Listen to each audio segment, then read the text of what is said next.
Do you think the others are making good progress? Hope it's all going smoothly. Oh, hey look! They made it back as well! Flint's! Llama!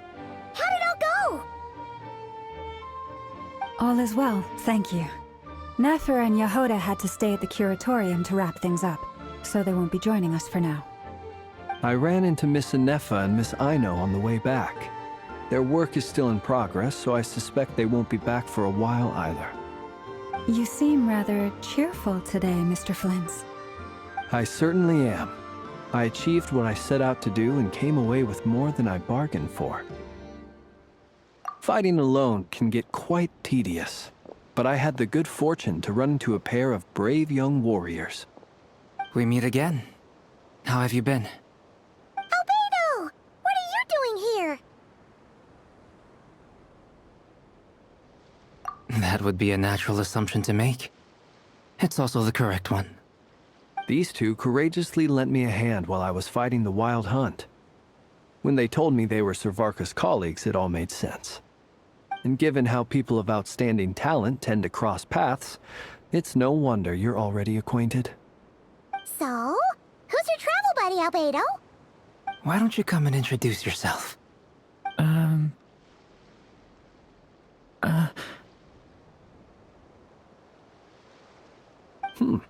A gentleman of few words, I see. And a rather stern countenance. I presumed you were acquainted with him. Is that not the case? It's nice to meet you. Again. We've technically met before. Wait a sec! You're Minnie Durin! That's right. It's me. I'm glad to see you again. By the way, he says it's okay if you drop the mini. Yeah, I'm not as mini as I used to be. Interesting, isn't it? The first step towards blending into human society appears to be reflecting on whether one's name really reflects who they are. Wow! You look so different! In a good way, of course. It's great to see you looking so healthy. Thank you, Paimon. And although you're as mini as ever, I understand that diminutives don't always convey endearment. I'll be sure to simply call you Paimon as a sign of my great respect for you. Wow! You're such a smooth talker now. Paimon could get used to this. From now on, you may refer to her as your esteemed guide, Paimon. Personally, I think our little Paimon is the perfect size. When people call her Little Paimon, it's just because she's so adorable that they can't help themselves. If that's not a sign of endearment, what is? You're absolutely right, Miss Lauma. My brother still has a long road ahead of him when it comes to understanding human relationships. Anyway, speaking of long journeys, didn't Columbina, leave with you? How come she isn't back yet? She's been catching up with old friends. Wouldn't be surprised if she stopped for a cup of tea or 10 on the way back. Uh-oh. People are talking about me. Hope it's nothing negative.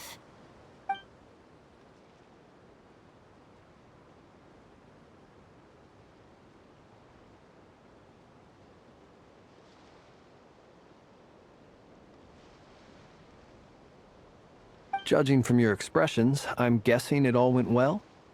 It's getting crowded here. I'll go grab some chairs. No need. This is a job for an alchemist. I'll whip some up momentarily. Thank you for your hospitality, ladies and gentlemen, but I was merely escorting my friends back. I'll be meeting Sandrone shortly, as we still have some things to discuss. It's been a pleasure, everyone. But this is where I'll say goodbye. We really appreciate your help. Oh, come on. Spare the formalities.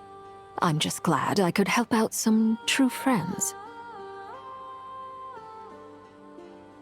I understand. Well, bye for now, Harlequino.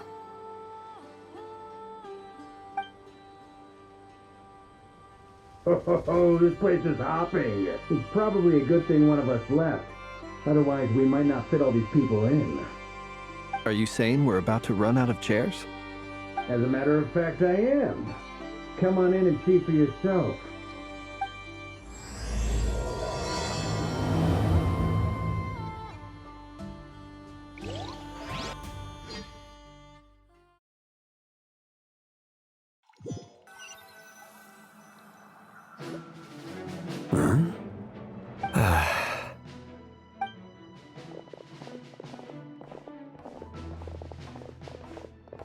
I overheard your little chit-chat outside, by the way.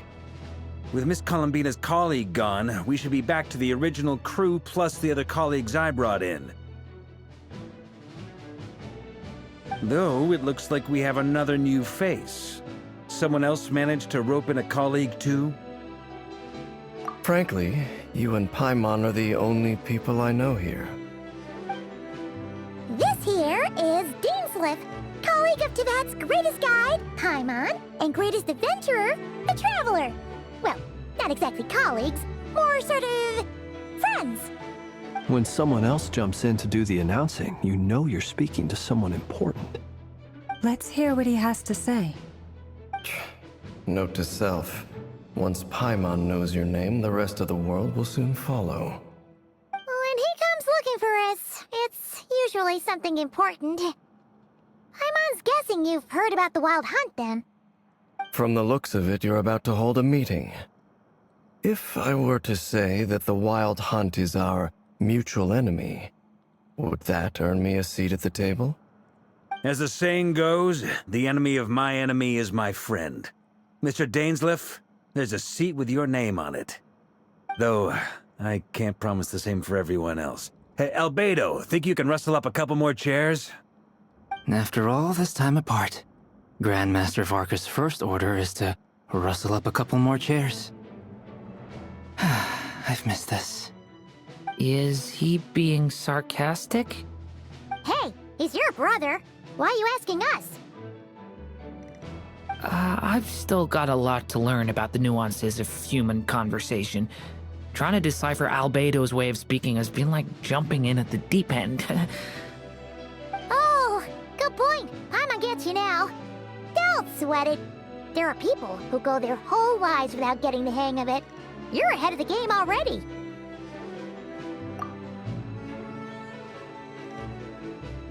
I wonder what's taking Nefer so long. Perhaps you should go and check in with her. If anyone can hurry her along, it's you. I just got back from the curatorium. Besides, aren't you curious to see what's taking her so long? Miss Nefer doesn't strike me as the type to share secrets. And since gathering intel is her specialty, I'm guessing she'd prefer to keep her methods confidential. Under such circumstances, would it not be tactless for me to impose? Oh, but it's fine for me to impose. What can I say? You have an unrivaled ability to garner people's affection, Miss Moonchanter. Besides, you have far more in common with her than I do. All right, then. Impressive. She barely fought back at all. I admire your powers of persuasion, my friend.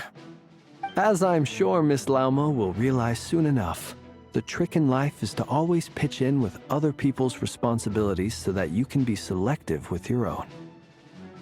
Another trick is to simply hide in the background. Spoken like a true sage. Anyway, looks like we've got some time to kill before the meeting. Let's take a little breather, folks. And feel free to chat amongst yourselves. We'll get down to business once the other two arrive.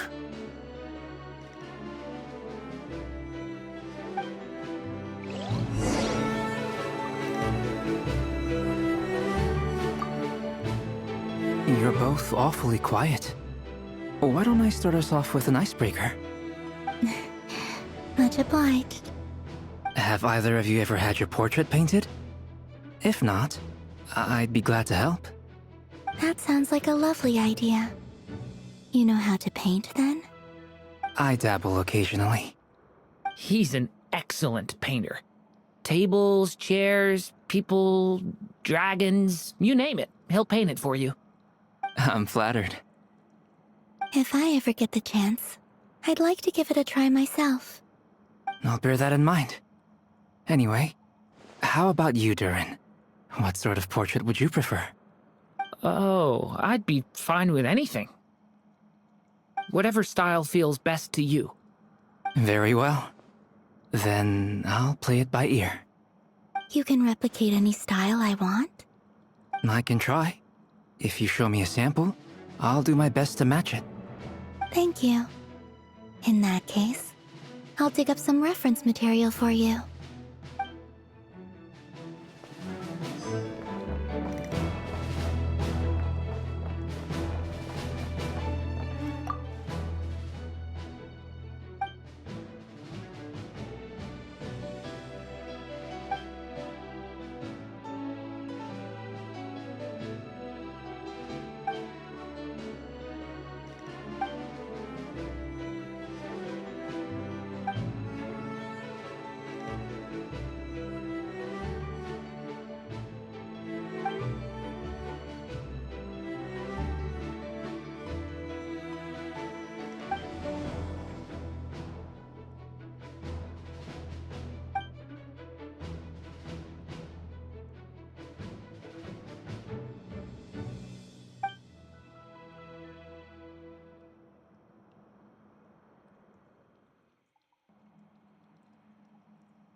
Truth be told, I can't remember the last time I was in a meeting with so many people.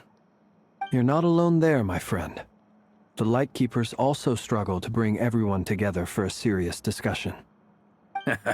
I don't doubt that. I've only ever met two Ratniki, one being you, and the other being that young guy, Eatlua. Eatlua is a good apple. I'll give him that. He's kind, honest, and regularly delivers supplies to my lighthouse. A true Ratnik to the core. In that sense, he puts me to shame. So you're what? A fake Ratnik? That's what it sounds like you're saying. But I get the feeling that's not quite what you meant.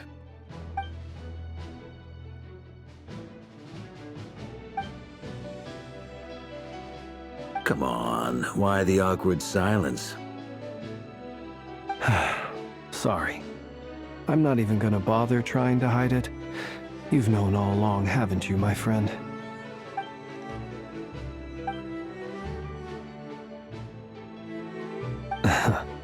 Now that was an awkward silence.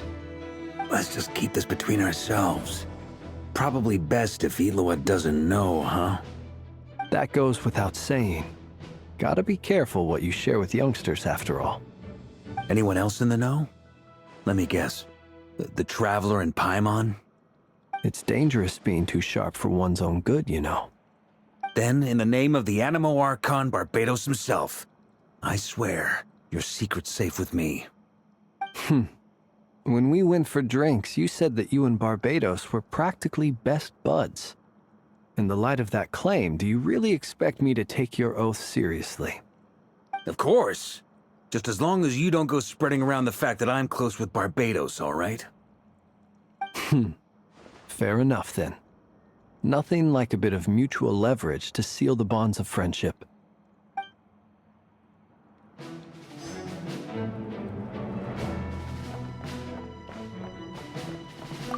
Is there something you'd like to say to me? Yeah! For starters, why'd you just show up here without even giving us a heads up? If you think back to our previous interactions, you may recall that that's hardly out of character for me. You do have a point there. Oh yeah! You'll need to find somewhere to stay the night too, right? Want to tag along with us? You never know. We might get a group discount. Sure, let's do that. Great! Paimon will handle it! And in return, we can get Dainsleif to be our very own personal bodyguard. If that's what you had in mind, you should have said so sooner. I'd be happy to help. Oh, okay then. Paimon was only kidding, but good to know. Anyway, since we're all here together, we might as well watch each other's backs. That's just what friends do, right? Indeed. Thank you.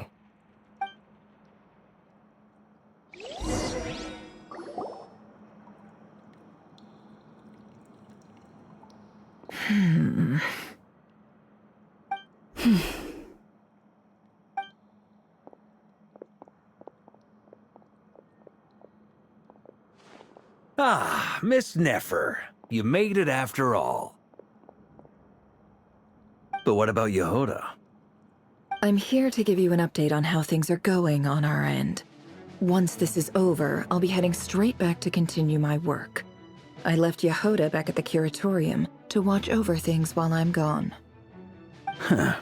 So much for just this once.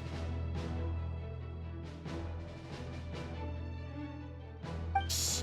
Not so loud! We're on a roll here. What if she remembers and suddenly decides to back out? Did you say something, Mr. Varka? Huh? I didn't say anything. Right, Flint's? Must have been a frog. They get so noisy around here at nighttime. It's like they're putting on a concert in the background. Anyway, before we begin, there's a few introductions to make. Let me start by saying that it's an honor to be speaking before so many distinguished colleagues and collaborators. First up, we have Miss Lauma. As Moon Chanter, she's the leader of the Frost Moon Scions, a local religious community in Nodcry. Then there's Miss Nefer, boss of the Curatorium of Secrets, an intel gatherer extraordinaire. Nefer is leading the investigation into Rerer's background, assisted by Yehoda and Lauma. From the little I've heard, they're making some great progress. Over here, we have Mr. Flint's, a Ratnik and guardian of the abandoned lighthouse. In our last operation, he courageously distracted the Wild Hunt to buy time for the rest of us.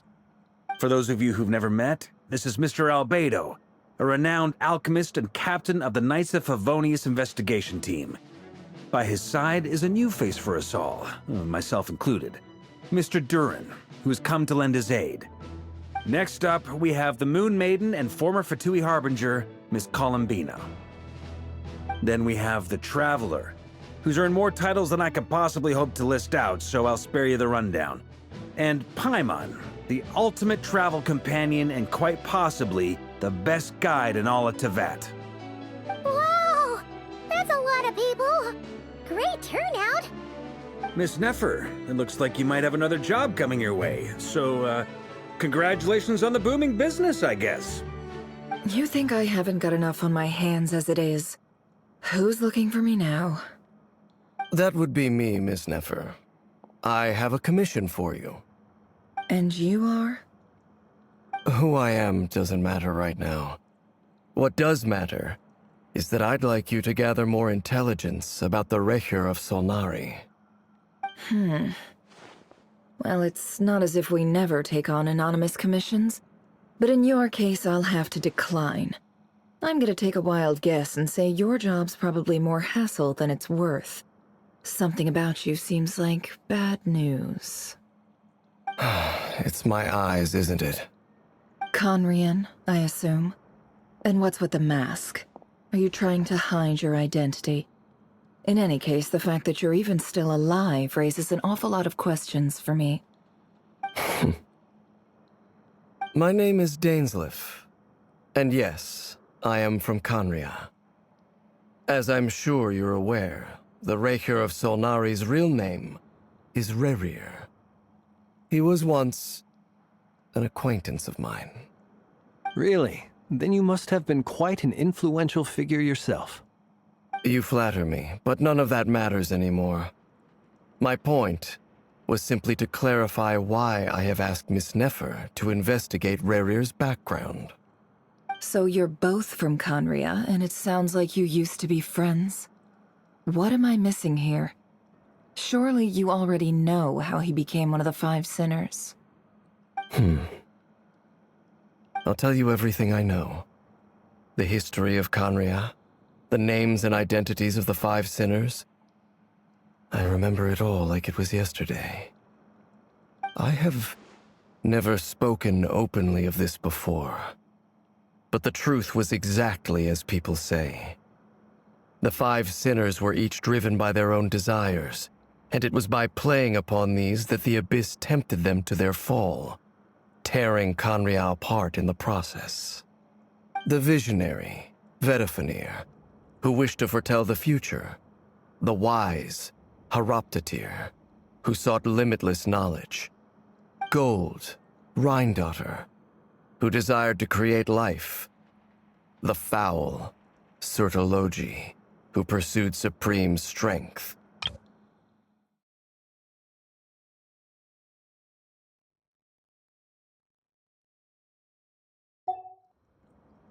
And last, but not least, Raker of Solnari, Rerir, Ravager of the Moon. Of the 5, Rerir is the only one who remains a mystery to me. He never harbored grand ambitions, so what changed in the space of a single night? How did he come to fall like the others? In other words, you're saying that his change came as a shock to you, and you have no idea what actually happened? That's right. You mentioned how the Abyss tempted them, which led to their fall. But what did that look like in practice? And what other context can you give me about the events of that time? The more detail you can give me, the better. Strangely, now that it comes to it, I hardly know where to begin. The fateful night took place during the era of the Eclipse Dynasty. One day, my elder brother, the visionary, Vedifenir, was summoned to the palace by the Vinster King, only for the king to gouge out his eyes and cast him into the dungeons. When I came to hear of this, my fury knew no bounds. I gathered together every ally I thought I had, and together, we set a night to storm the palace and free Ved. Centuries on, the memories of that night still haunt me, like a never-ending nightmare. We broke through the palace gates, just like we had planned, each striking towards our separate targets. But then, I was betrayed. Even Vedifenir, the very person I had come to rescue, abandoned me and partook of the Abyss's power. So, it's personal after all. Then tell me, Mr. Dainsleif, what price are you willing to pay? You, of all people, must know that nothing comes for free. I cannot say what price would be worthy of such a commission. But know this. Rerir was not always a madman. Believe it or not, there was a time when he was just an ordinary man, working for the Conrian Intelligence Service. Uncovering the truth of Rerir's past is the only way to unravel this mystery. But before you decide if you will accept my commission, I will tell you more about him. Enough, I hope, to help you plan your next move. Sounds pretty good to me. Feels like we just flagged down a random passerby, only to discover he's actually a master strategist who has a score to settle with our enemy. Can I borrow your halo? It could be useful in the lighthouse. Hey, enough with the wisecracks!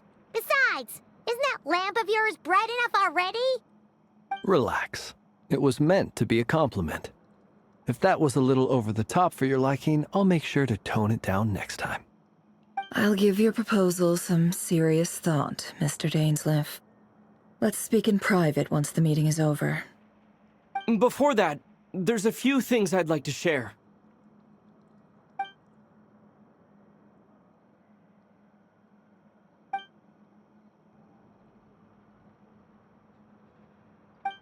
Now that we've united the hearts of the 3 moons, your power should be greatly enhanced. But it seems like that hasn't happened yet. I believe it will take a little longer. You've done so much for me, so I want to be completely honest with you all.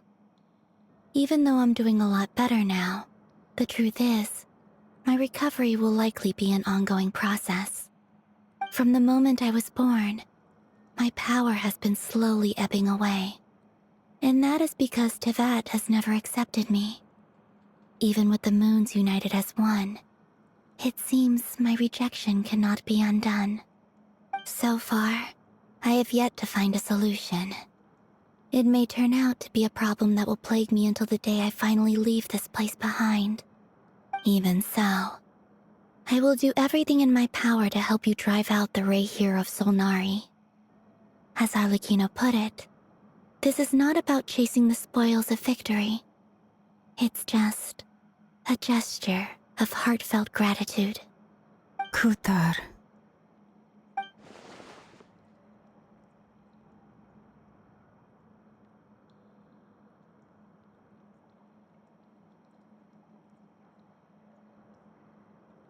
Defeating the Ray here of Solnari will be no easy task. While my strength slowly recovers, we'll also need to gather more intel. Naturally. We should take all the help we can get if we hope to defeat him. We've considered several viable plans now, but our choice hinges on the answers to a few key questions. Is it even possible to kill Rerir? What experiences shaped the person or monster he became? And what's he really after?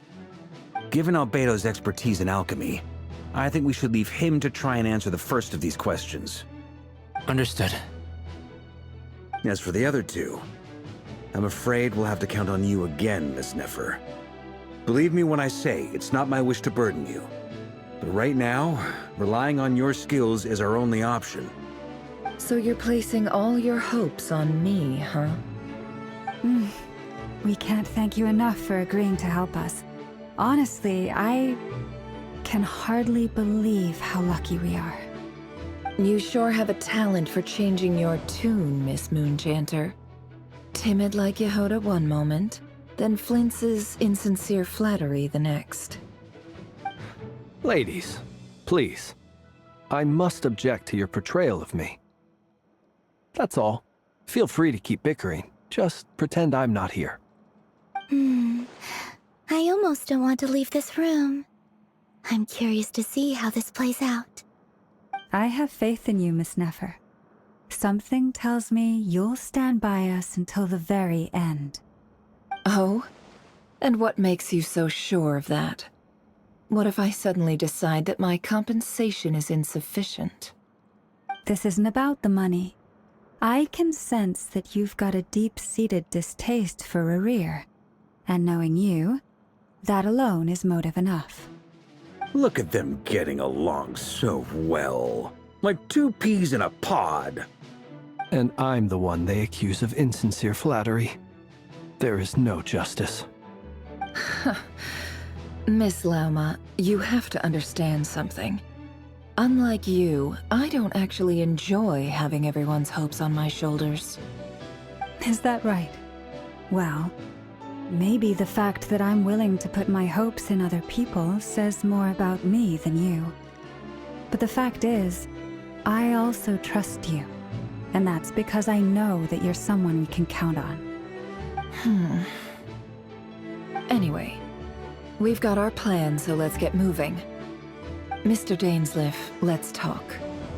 And Traveler, once we're finished, if you've nothing else planned, I'd like you to come with me. This whole experience is teaching me a lot. For instance, I now know that when other issues come up in the future, I'll have far more luck getting Lauma to convince Miss Nefer than trying to do it myself. Hate to say it, friend, but that's one of the funniest things I've heard in a while. Why? You think I've got it wrong? Quite the opposite. But what makes it so hilarious is how long it's taken you to realize.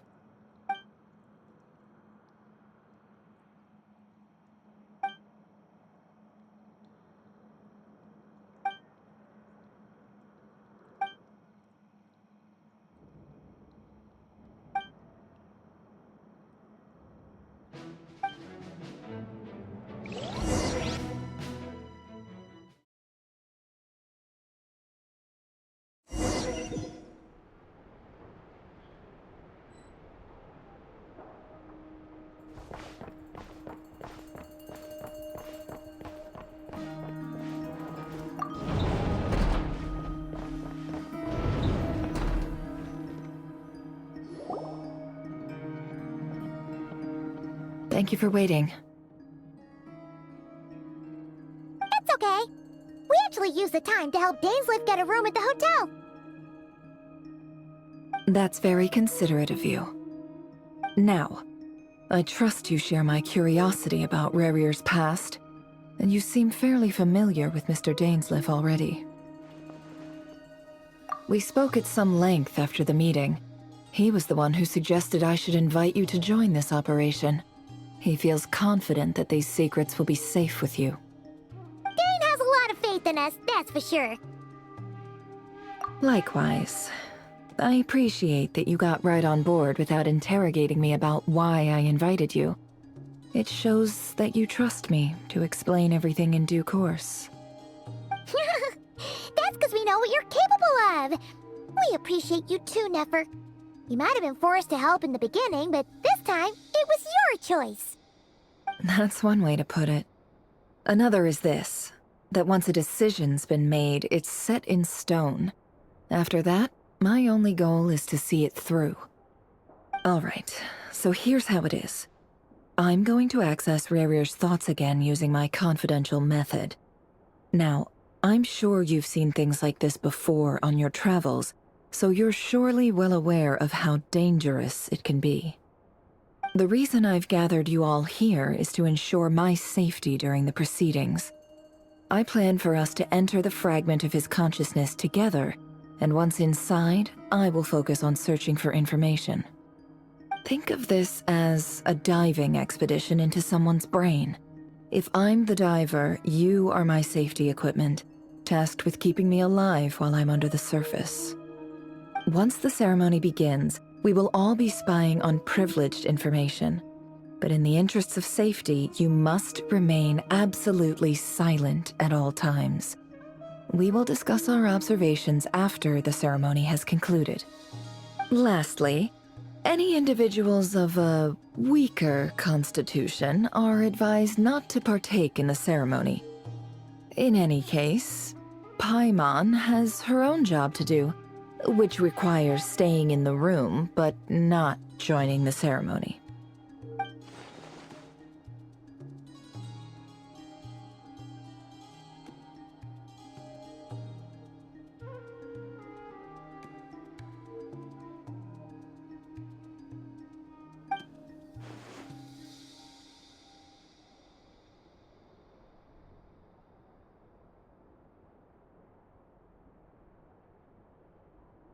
Well, good luck, everyone.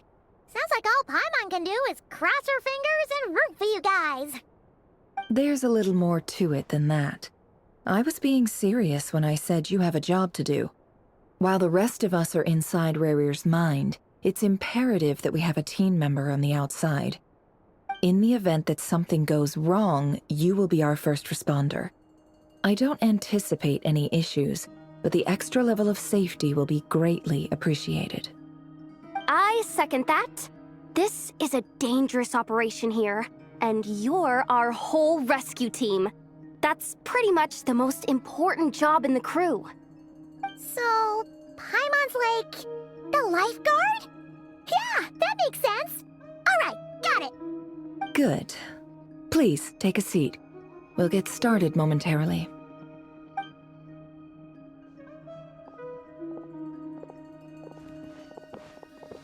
So, did Mr. Dainsleif tell you anything else? He told me that he believes Rarier kept some big secrets in his life. He's not sure that they were the cause of his eventual downfall, but he's asked me to uncover what those secrets were all the same. But surely you're not planning to go through with this, no matter the cost. If you think that, you'd be overestimating me. I'm a businesswoman, not a mercenary. But I do have my own professional reasons for taking this job. You think I'd turn down the opportunity to get a first-hand glimpse into Conrian history? No chance. Well, as long as you don't let morbid curiosity get in the way of safety concerns, we're good. We'll do whatever we can to help you. You're such a killjoy.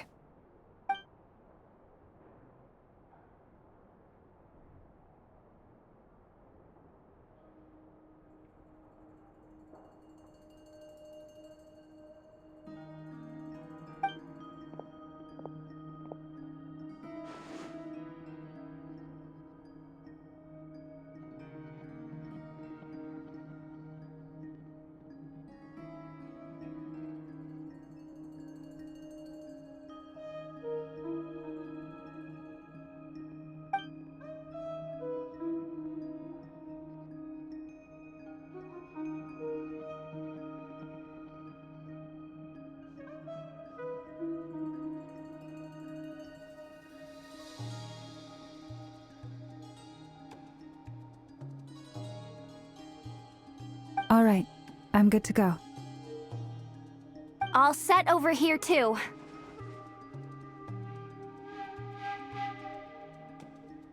Promise, Paimon, you'll be extra careful.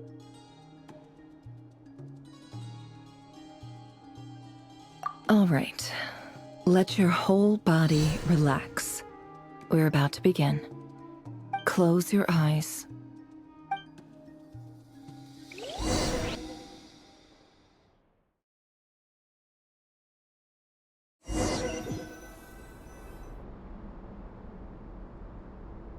Phew. Could this be his office? Pretty standard setup. Bookshelves, paperwork, files. According to Dainsliff, Rarier used to be an intelligence operative. Chances are there's plenty of top-secret intel stashed away in this room. Is this where you keep your secrets, Rarier? Can't say I'm not looking forward to this.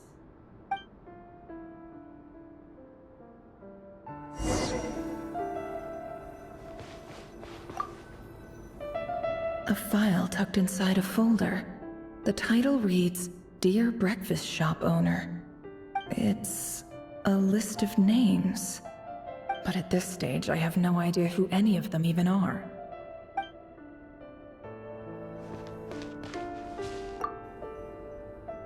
Wonder what kind of encryption technique this is. Seems like it has to be inserted into that camouflage device nearby. Aha! It's an audio recording. Please, hear me out. I can't shake this feeling that someone's been spying on our house. No, I'm not being paranoid. It's true. I saw someone dressed in all black. It was a couple of days back, but that was on another street, not near my house. I swear, I know what I saw! There's a note in the margin. Surveillance of the run for their residence has concluded. We apprehended the target and filed the mission report last night. Could the voice in the recording belong to one of Rarier's targets?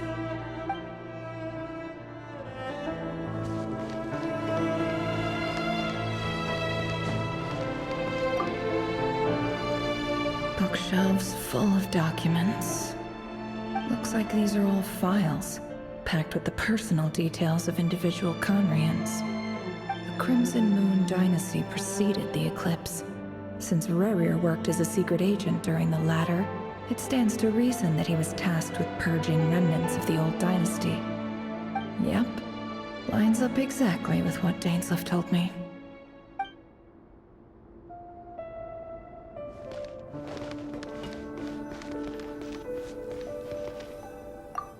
He looks even gloomier than last time. I wonder what's changed.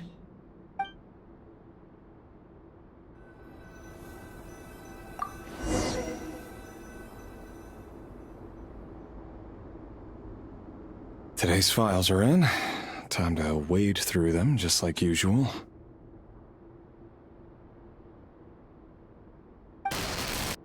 Male, 51.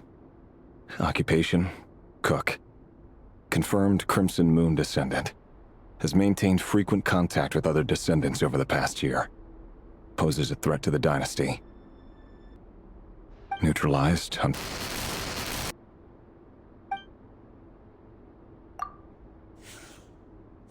This one should be archived under purged targets.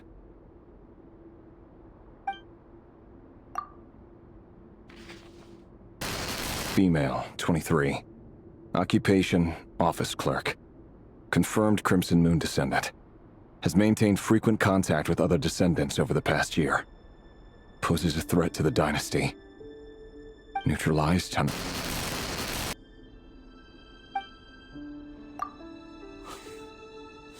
Another one for purged targets.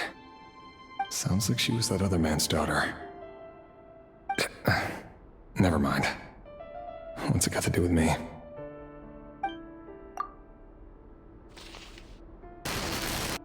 Male, 40. Occupation, teacher. Confirmed Crimson Moon descendant. Has been observed making contact with other descendants during the past year. Poses a threat to the dynasty. Neutralized on...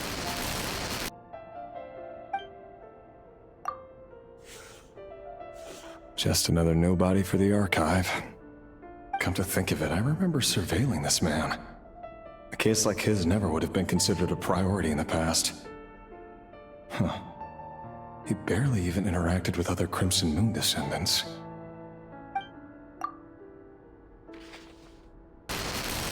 Female, 16. Occupation, none. Orphan and confirmed Crimson Moon descendant. Has been observed making contact with other descendants during the past year. Poses a threat to the dynasty. Neutralized on...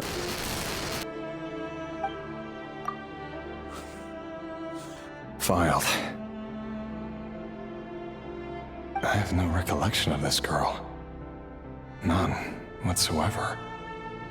She doesn't seem to be anyone important, but then again, how many of them really are?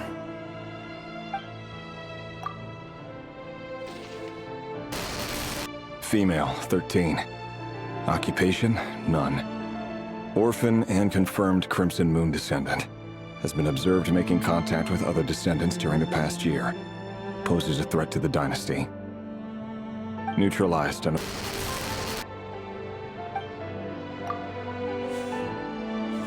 Filed.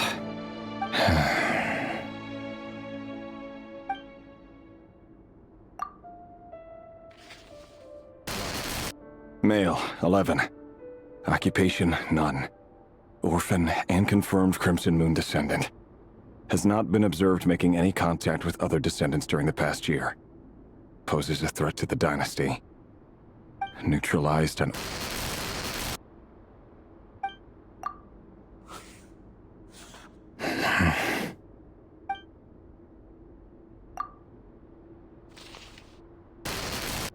Male. 6. Occupation, none. Orphan and confirmed Crimson Moon descendant. Poses a...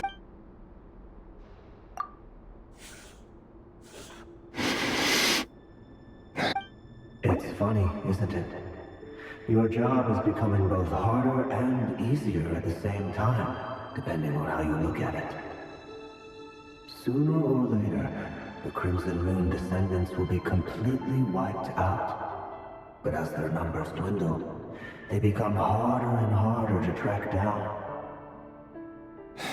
That's not how it is. Fortunately, however, most of the able-bodied adults have already been taken care of. The remaining weaklings will be increasingly easy to deal with. No!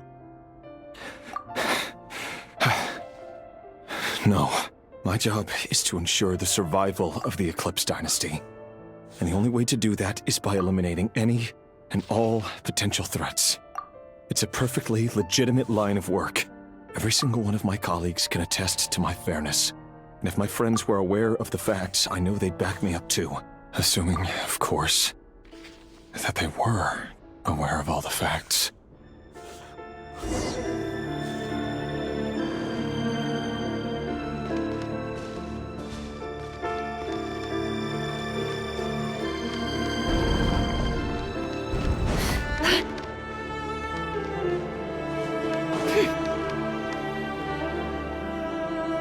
Mr. Vedifalnir, it's been quite some time since we last met.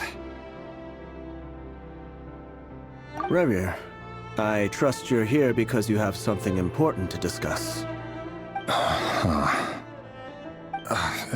Forgive me. I wasn't tuning out, it's just, I noticed you didn't even phrase that as a question. As if you knew I was coming. Tell me, does someone in your position ever feel the need to ask questions at all? It is indeed within my power to foresee certain things. Things like your arrival. I was just thinking. It won't be long before I'll be inviting both you and Dane to my wedding.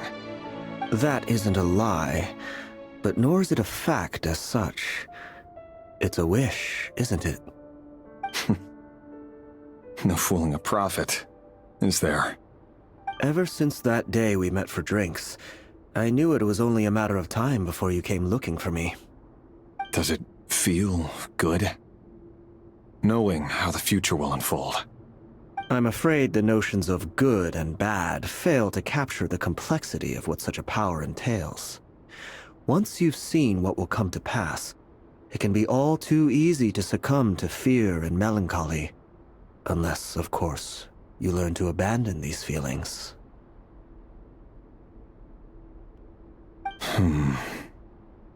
You fear my silence, and long to hear the words I left unspoken that day. That's right. You must have noticed my reluctance to broach the subject, and the reason is simple. Because the truth could never have lived up to your hopes. For both our sakes, such words are better left unsaid. The burden of prophecy was never meant for your shoulders. So who exactly do you deem worthy to hear your prophecies? None but our exalted king? Or rather, our king as he once was. You're closer to his majesty than I am. You must know better than anyone how much he's changed. You say that as though it is to my benefit. Yet precisely because of that, I dare not speak rashly. A king can turn out to be the most virtuous of rulers, or a tyrant more terrible than the most vicious of dragons. You are so wise and far-sighted, yet still you would have me live in fear of the unknown? You make a fair point. Especially given my silence alone was all it took to send you spiraling downwards. Very well then. Let me offer you some advice. And I say this not as a prophet or a visionary, but simply as the brother of your friend. For many reasons, there is very little chance of your marriage ending in happiness. If happiness is what you seek, you should find another fiancé.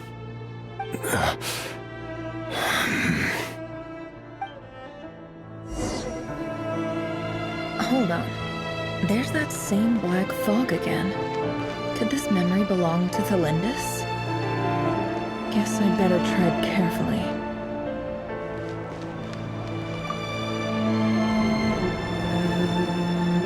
Wait. Hear me out.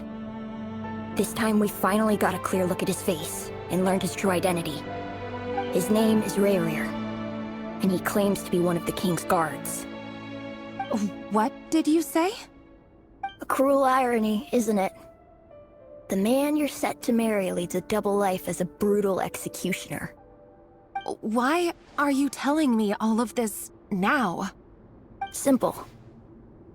It's because I want you to kill him. You are the only person he would never suspect. No, absolutely not. I would never dream of doing such a despicable thing. So you'll just stand by and watch him slaughter us to the last? Do not forget that the blood of the Crimson Moon flows in your veins too. The blood of the Crimson Moon? What does that matter now? The dynasty has long been dead and gone. You think that alone is reason enough for me to throw away everything I have? Why wouldn't it be? You two were once a child of the Crimson Moon, just like me. Don't tell me you've never felt so much as a flicker of fury for the way we were trampled into the dust. As long as you promise to abandon this pipe dream of restoring your dynasty, I can try to persuade him. Or have him persuade the Vinster King. Persuade the Vinster King? Do you even know why he's so obsessed with hunting us down? Why he keeps trying to force us to hand over our secrets? Over and over again? Or why we refuse to give up on restoring the dynasty? The Vinster King. A blind fool. His eyes clouded by powers from beyond this world. A petty little man with a miser's heart. And he dares to sit upon the throne? Mark my words. Sooner or later, Conria will fall. And it will be his doing. If you can't bring yourself to do it, so be it. Just you watch. It won't be long before calamity descends upon us all. The Rayrir of Solnari. That really is quite a secret you've been keeping from me, Revere. But who am I to talk? Am I really any better? I've kept my own past a secret this whole time, too. Love should be built on honesty. But ours was born from lies. And yet, is it really so wrong to hide things that would only make life harder? If we don't cover up the parts that no one else should see, how can we go on pretending to be normal? Vedifulnir must have known all this. And that's why he made his prophecy. In the end, nothing stays hidden forever.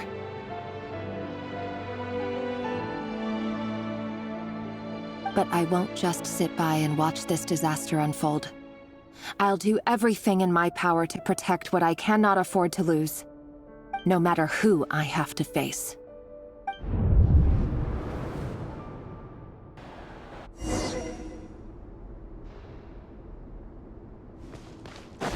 Huh? Was that Revere who just walked past the window? Doesn't it give you the chills that he still takes the same road to work every day? As if nothing ever happened. Those people at the deli. Enough already. They're clearly pretty taken by their own disguises, so just smile and play along. Pull the rug from under beasts like that, and you'll risk having your throat torn out. Deli?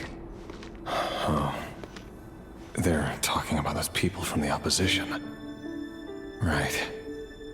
I'd almost forgotten they used to run a deli. People of no consequence always vanish so easily. And no one even remembers them.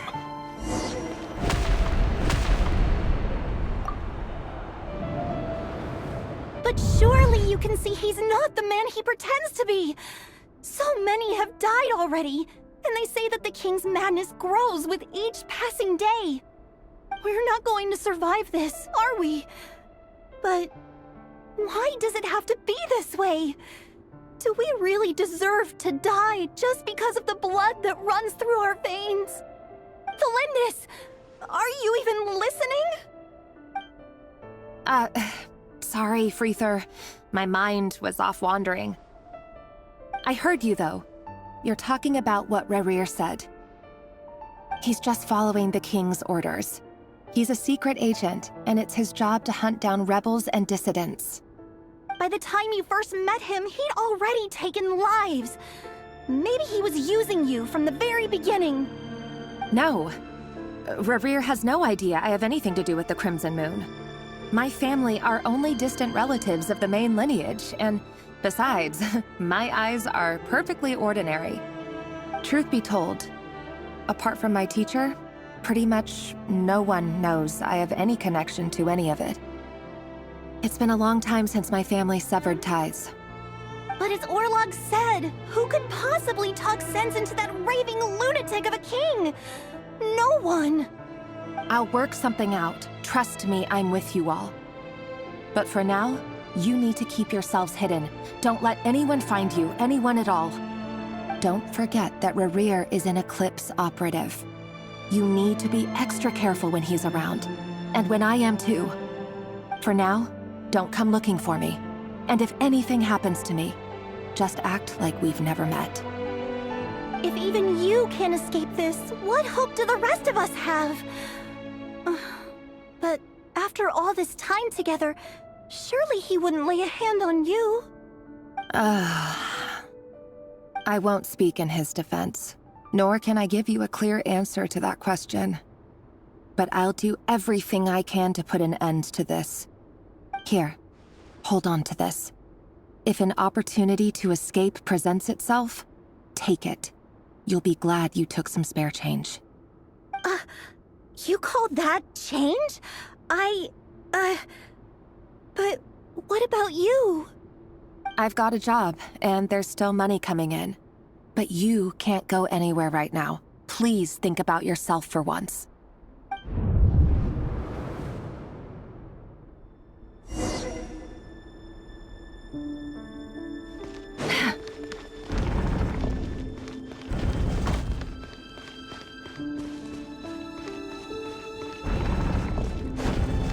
Another day, another round of assassination training. Training ground is just beyond this hidden passageway. When you kill a person, doesn't it bother you when you end up covered in their blood? Why would it? Aren't we all just walking blood bags? But not everyone is accustomed to hunting down others like prey. You've been a hunter for so long now, you seem to have forgotten that most people don't just go around killing one another. Leave me alone.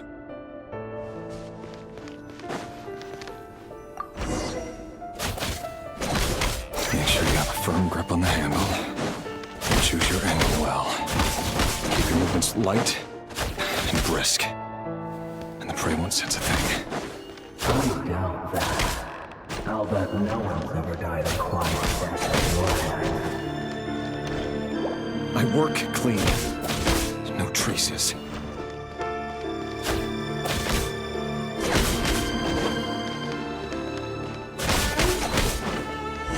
That doesn't make it the thing just happens to me when it's That won't happen. I've changed ever since you found the spell with that power. You only had to take out a handful of it. For months, I felt like I've always been guilty. And I've carried out my work flawlessly. Can't hide the truth.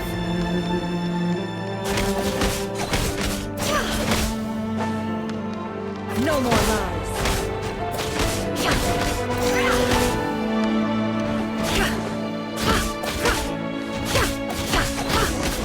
You know why Olympus didn't accept your proposal, don't you? Was it because he didn't trust you? Or something else? Enough!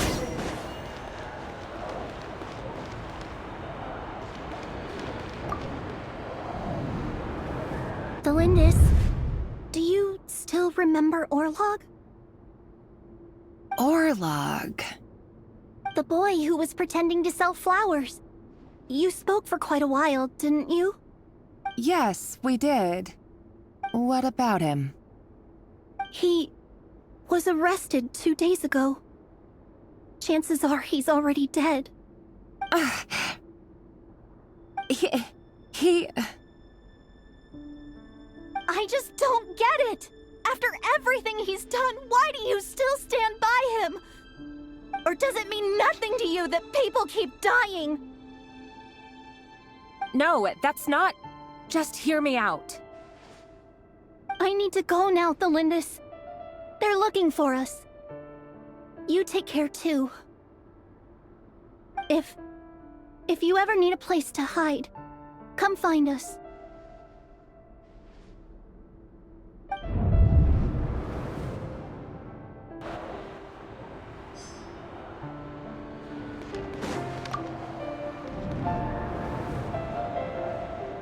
Author Thelindis. Over the course of this week, the research object was subjected to interference for a total of 47 hours for experimental purposes. The results are as follows. All subjects of observation that were sent inside have now... The situation within is proving more problematic than anticipated. No progress whatsoever. What now? Won't you give me even a glimmer of hope? Things are getting worse by the day. I have to find a way or we'll all be in danger.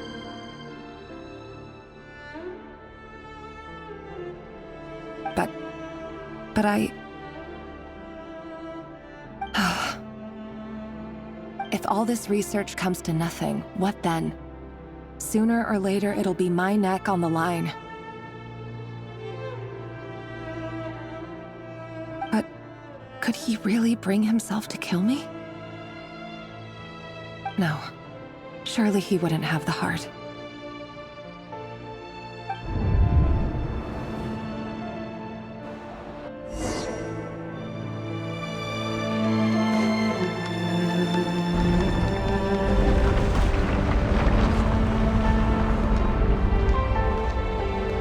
won't you just let us go? We don't even know each other. All we want is to live ordinary, peaceful lives. You want to live?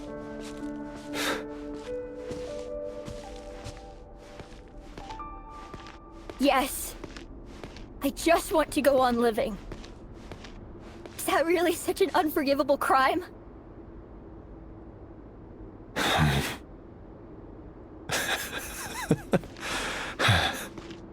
You want to go on living. I want to keep living too. To keep living forever. That's why I have no choice but to continue on the path I'm on. If only some savior would suddenly swoop down and change the way the world is. Too bad that's not going to happen. Imagine that. If there really were such a person, you and I wouldn't be standing here like this, would we?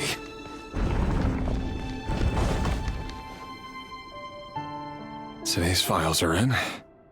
Time to wade through them just like usual. No, I don't get tired of it.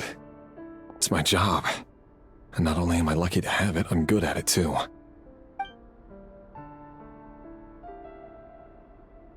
Huh. Wait. That's... Thalindis? No. No! No! Why? But you bear no mark of the Crimson Moon. How could you possibly have anything to do with them? It cannot be! A diluted bloodline. Carefully concealed. I see it now. You've been living in the shadows just like me. What a fool I've been. Numbing myself with talk of justice. Even imagining my friends would back me up. But in the end, Irminsul. Finster King! How far are you going to take this? From the direct bloodline to secondary offshoots? And then what? Today it's the descendants of the Crimson Moon. Who will it be tomorrow? Will you not rest until everyone down here is dead? No. This cannot go on. This is where it ends.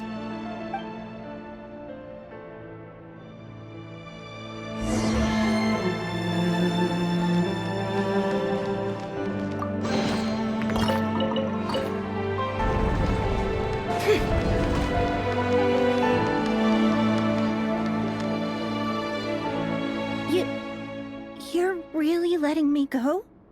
I am. As long as you can guarantee that no one will find you. Don't worry, I'll be extra careful.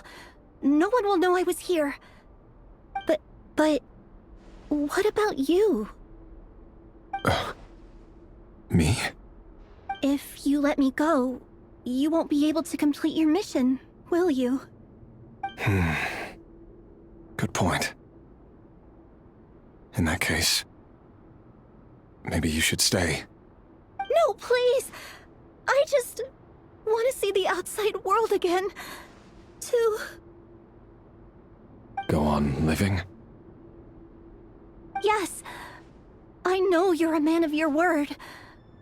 So please, just let me go. If I let you leave, what will become of me? Just kidding.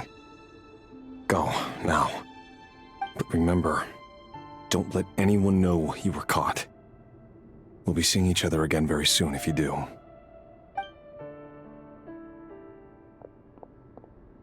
Even shadows in the dark must live by a code. But you can't save everyone. You've been whispering in my ear for days now, Vedifilnir. What are you trying to do? Break me down? I only say this because you long for an answer to your problems. Let her go, Rerir, or you risk losing everything. I will not abandon Thalindis. Then you'll need a little more vigilance. and a lot more power. The world is changing, Rerir. Keep your eyes peeled for your moment of opportunity. That voice used to be so unclear, but now I know exactly whose it is. It's Vedalfnir.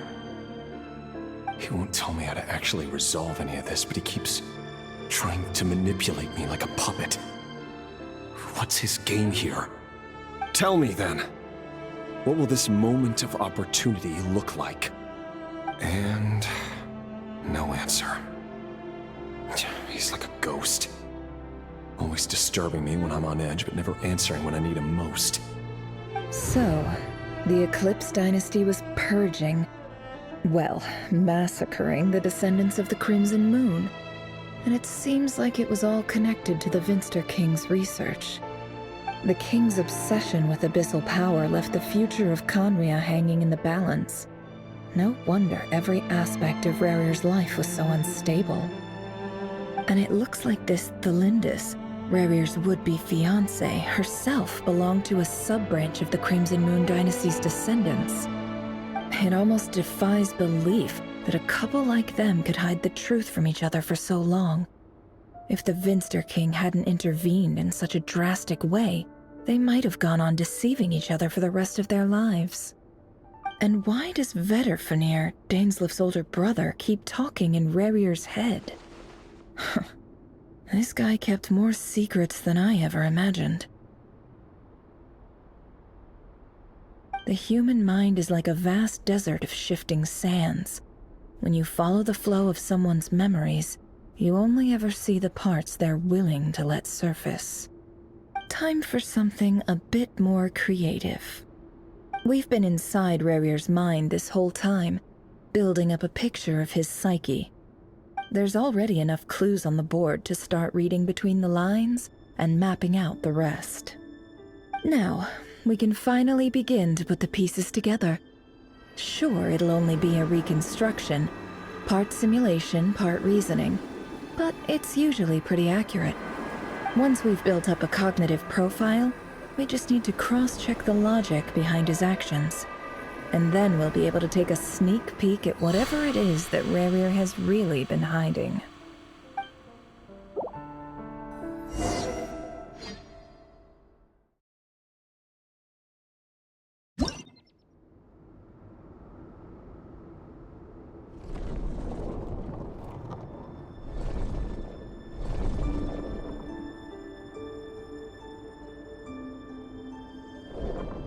Rerir, are you there?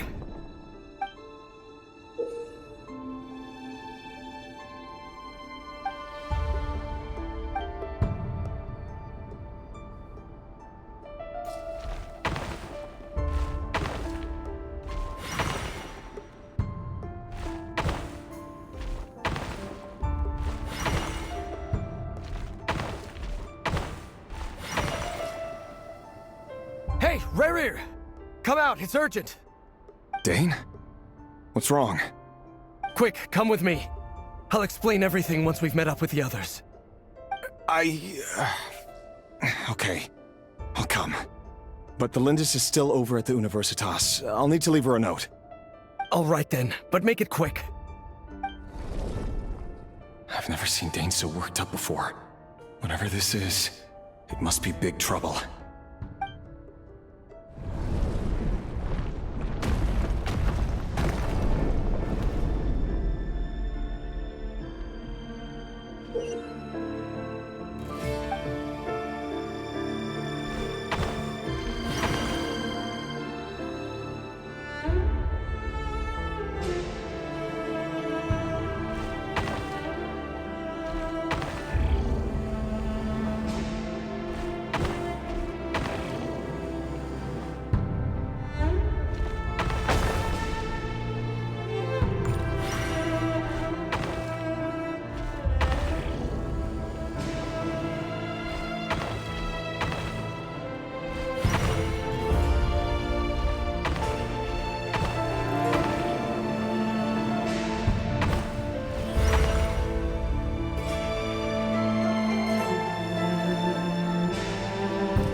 Well, this is a nice change, meeting you all at this hour.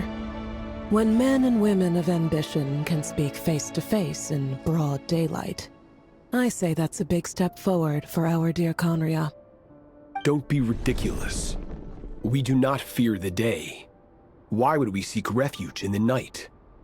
You might ask your blade that same question. I'm told it prefers the cover of darkness.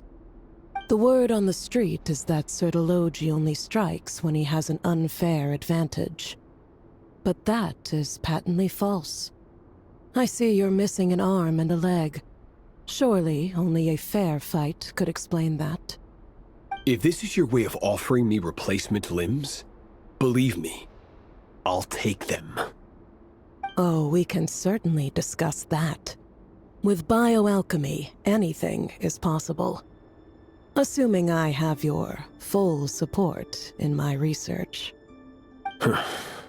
Lunatic. Robtatir, what brings you here? Why, Dainsleif, of course.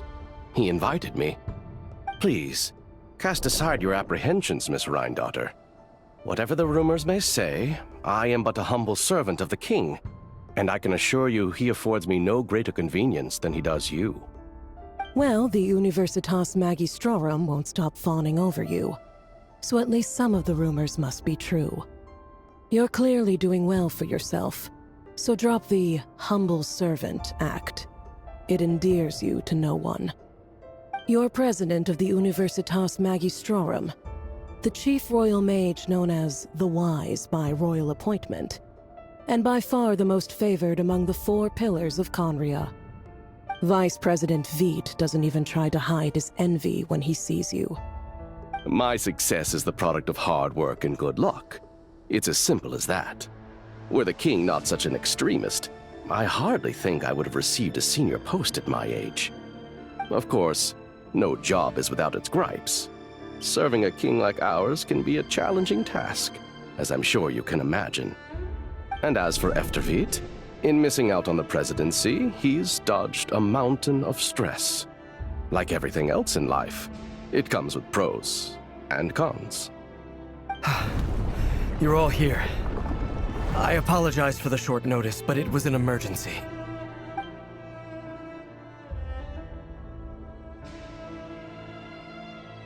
You must be Rerir.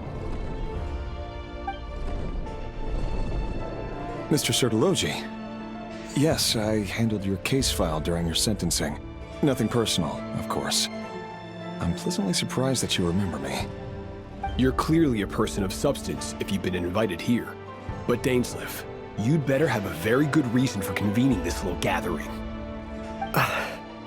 It's my brother, Vedalfenir.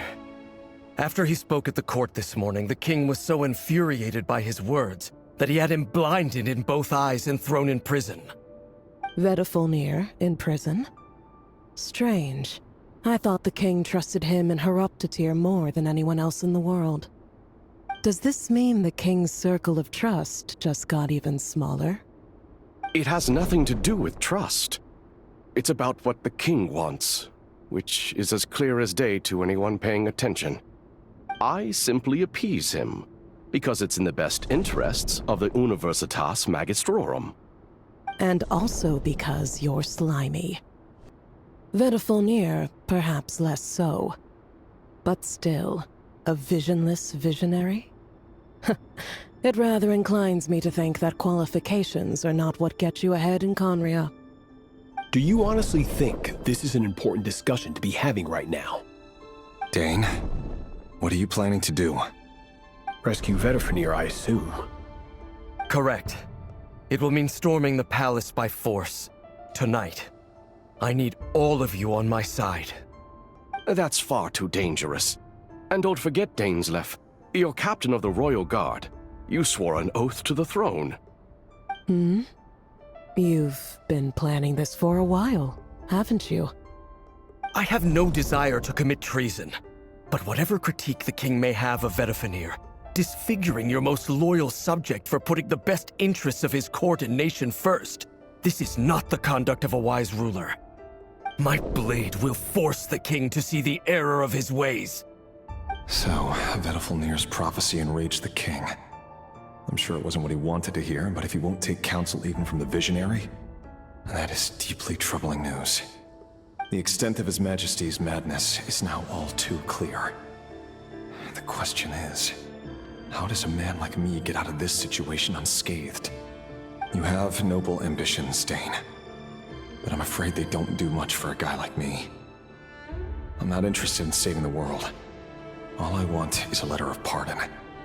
A letter of pardon? For whom? Thelindis?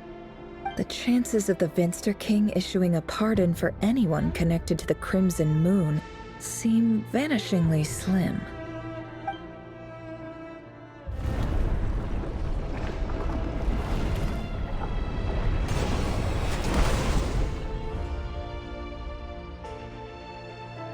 This black fog over the board must have some connection to Thelindis.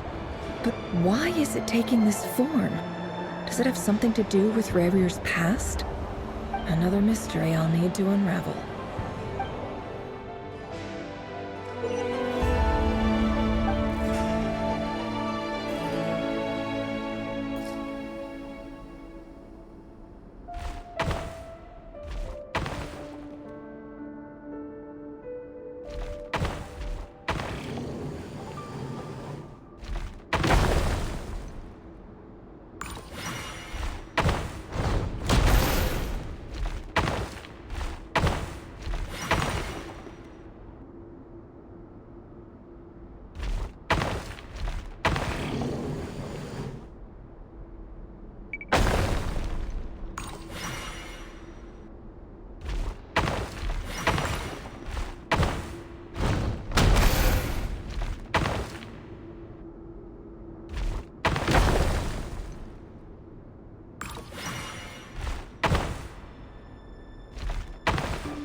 Author Thelindis.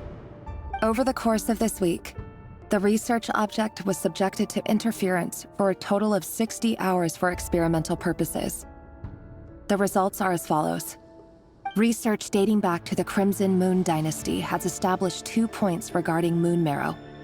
Firstly, its origins have something to do with a god's power. Secondly, it serves as a portal to an as-yet indeterminate location. Moon Marrow can thus be defined as a spatial gateway. However, there are a number of hurdles to overcome before we can answer the question of where it leads to. To start with, opening the gateway requires a specific power source, which the relevant literature indicates. An enormous amount of power is then required to keep the gate open. Currently, the total power output of our instruments remains in the single digits. To make matters worse, I am now the only staff member remaining in the Moon Marrow lab. The Universitas Magistrorum recently decided to move most of its personnel into abyssal energy research, which has stymied all Crimson Moon-related projects. This is not a wise move. I have always maintained that placing all our hopes in a single source of power is risky, especially one as poorly understood as this.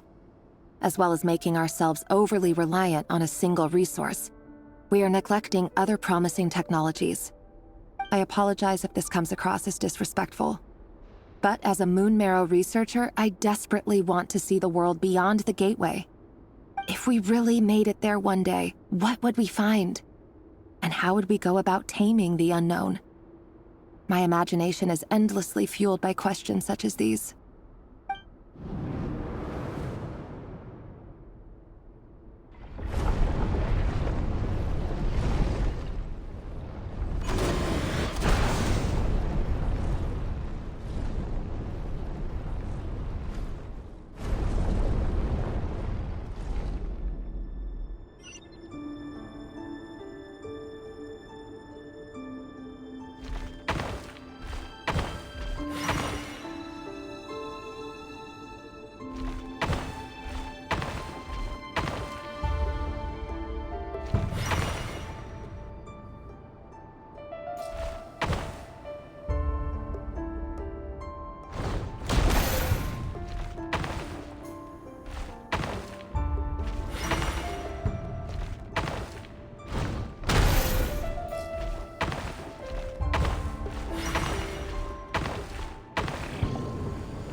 This is for you.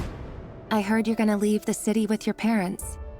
The Lindis, did you hear about what happened? I've heard nothing. Rerir got back very late last Friday, and he was acting a little unusual, but he slept pretty well, so I'm guessing whatever he did was a good deed.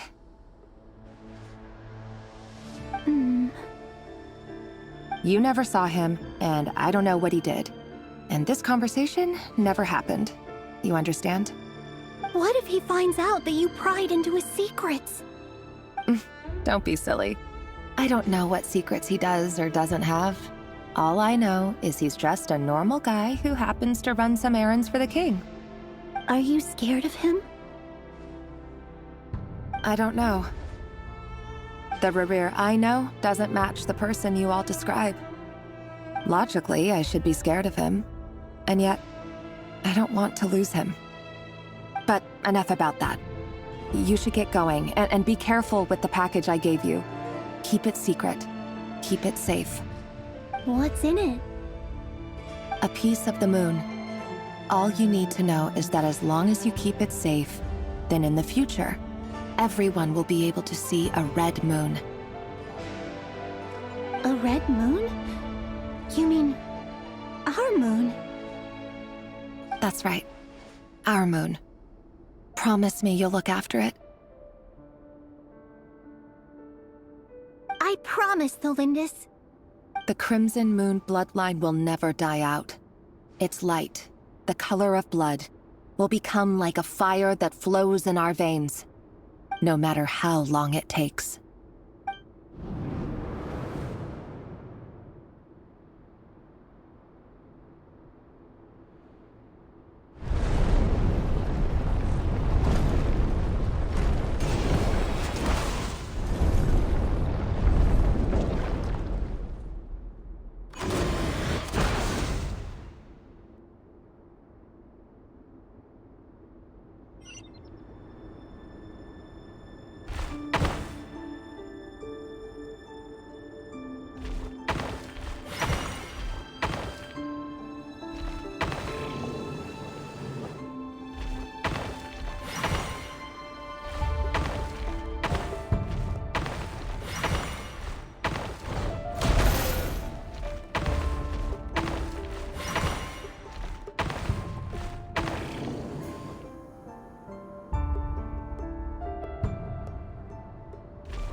Hurry, everyone, and stick to the plan. Sir Dainsleif, what are you? Is this treason? You know what happens to those who betray the throne. Please, don't do this! It is the king himself who has betrayed the throne. He has betrayed all of Conria. If you have any love left for justice in your heart, you should join me. It's showtime. Dane and his group will handle the troops in the palace. Then Hraptatir and Rhindaughter will disarm the security measures. My job is to enter the prison and rescue Vedifalnir. Stay safe. Wish me luck. Look after my brother. Draw your blade. It is time for justice to prevail.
smell is abominable. Clearly, the king doesn't allow his prisoners a single shred of dignity. This is dire. Found you. Hello, Mr. Vedafilnir. Ah, it's you. Surprised? Oh, wait. I guess surprise isn't an emotion that prophets feel very often. I certainly felt some surprise in the moment when I was blinded. Surprise at the king's sheer ignorance. Surprise at just how unfairly this world responds to words of earnest remonstration. I'm curious.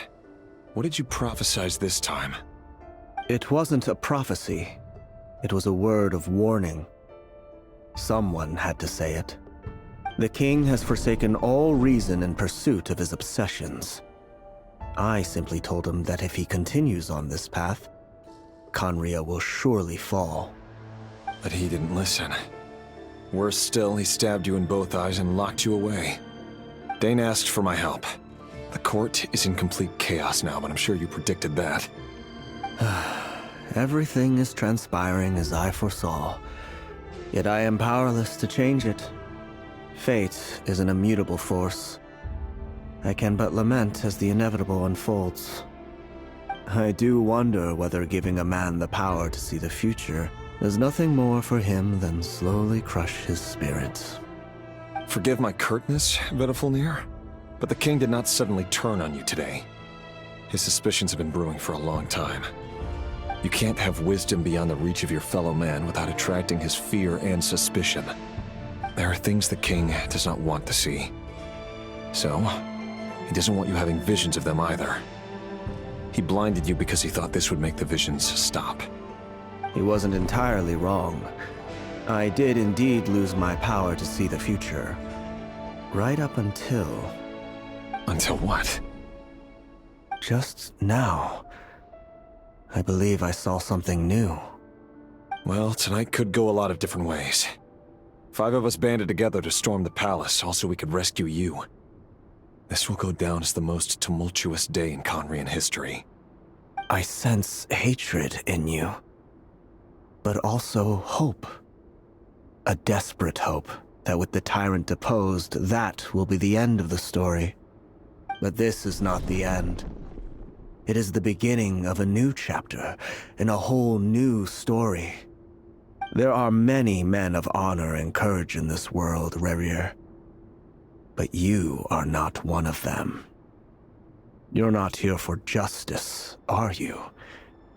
You're here for yourself.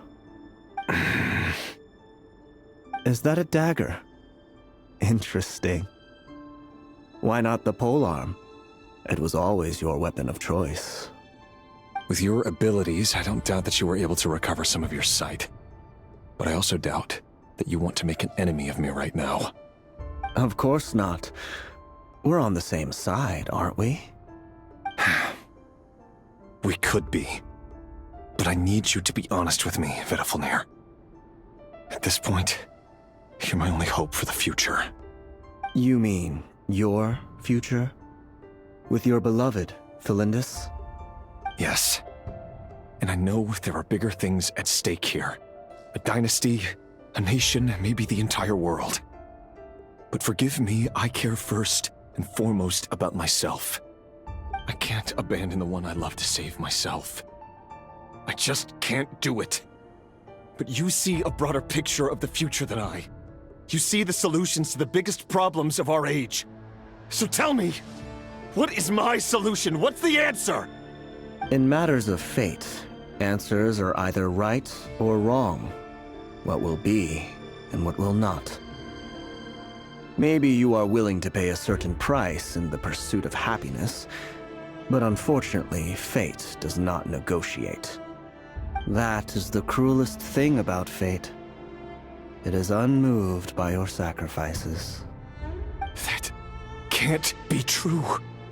I know it's your voice that I keep hearing in my head, urging me to see how the world is changing, to seek more power, so I can protect the things I love. You show me disaster, but you won't show me how to avoid it? Why? Why are you doing all this? My voice. In your head.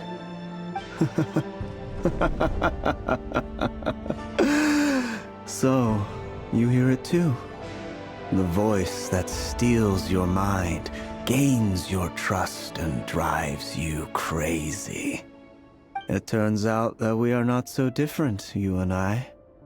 Vedifalnir just broke into the strangest smile I've ever seen in my life, as if he'd discovered some monumental secret.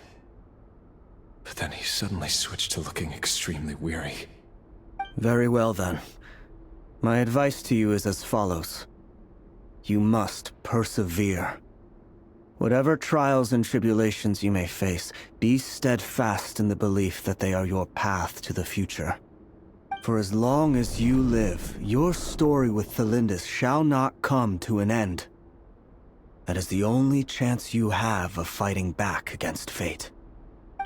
It is up to you whether you believe my words. Regardless, that is all I will say on the matter. I have no right to intervene any further. I will hold you to your word. Thank you for setting me free. In return, I will tell you one more thing that you cannot afford to ignore. Just then, a strange wave of energy rippled through the city. We had no idea what it could mean. If I were you, I would head to the Universitas Magistrorum. The Universitas? Oh no! I'm sure we'll be seeing each other again very soon, Rerir. Whatever Vedifalnir said, I didn't catch it. I didn't even help him out of the prison. There was no time to lose.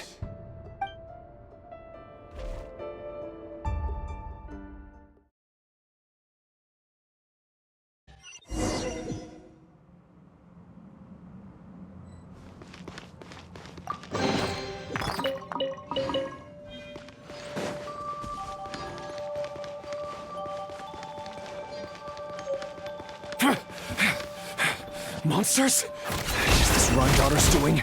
Or the Universitas Magistrorum? Out of my way!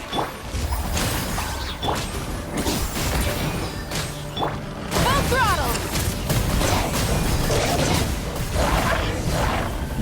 Incinerate! The Universitas. That reminds me of a rumor I once heard. Allegedly, the king installed secret mechanisms in the palace and around the city. No one knows where they are or what kind of power they hold. But if they were ever going to activate, it would probably be on a night like tonight. Help! Help! Hold on! Don't let them anywhere near you! Save me! I can't! Ah! That sounded like an explosion.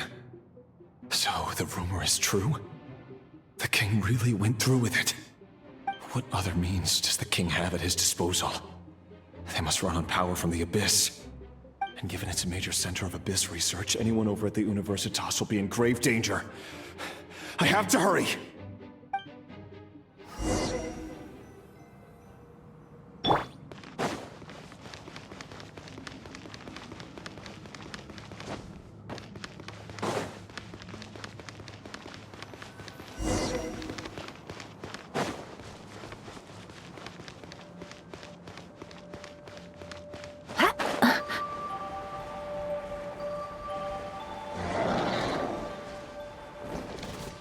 It all adds up. The show begins! Time to shine! Get to work! Not you two! Time to end!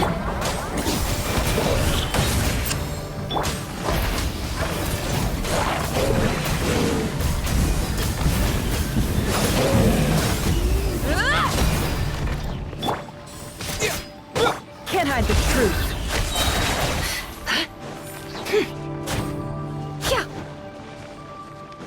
The deception ends here. It all adds up.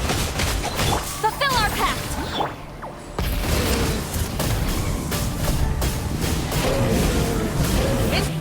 Lolene, eat Papa! Get him!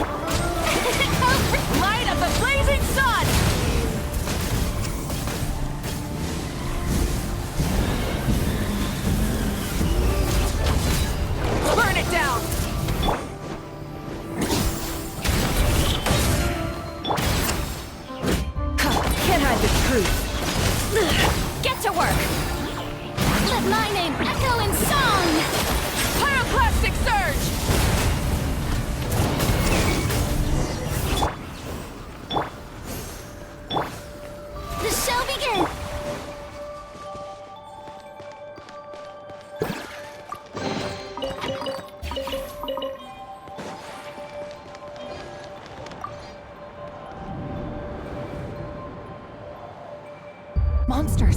At the Universitas Magistrorum?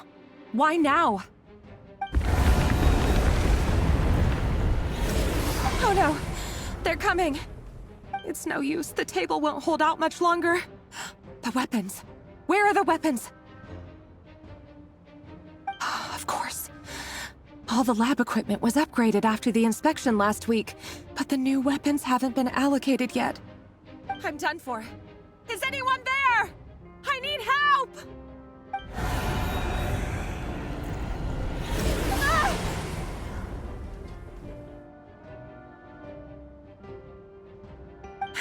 Stay back! Please stay back! Please!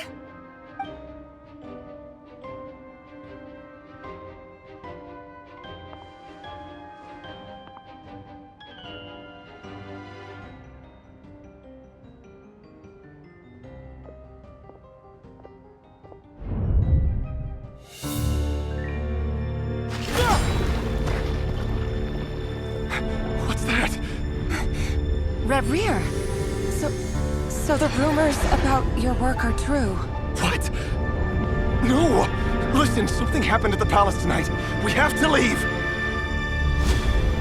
You don't need to lie to me anymore. What do you mean? I know why you're worried, and I will respect the decision you've made. But it's okay, because I found a solution. I know how to end all this. You can have it back. The normal life you so desire. But until then, I'm afraid our wedding will have to wait. Celindus? No, don't do it! Celindus! Celindus!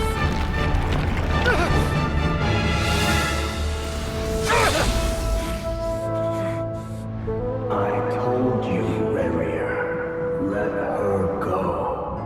You will find someone better. No!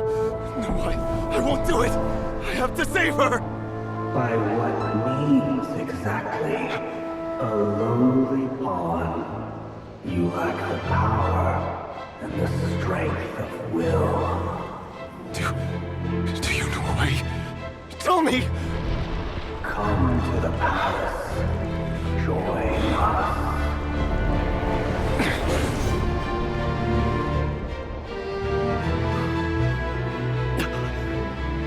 Reverie, thank goodness we... Step forth and take your share. You made it. Not you too.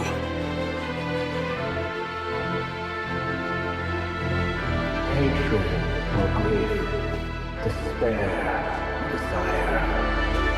We all have our own.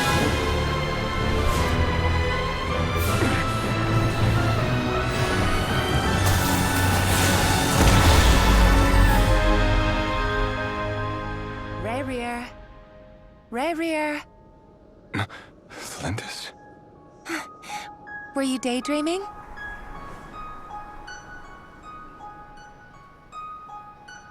You still remember, Reverie? That question you asked me a couple of weeks ago? Oh. You mean the proposal? Yeah. I'm wondering, where do you think would be a good place to discuss it? Maybe in the garden? Or were you thinking a fancy restaurant? It's your choice.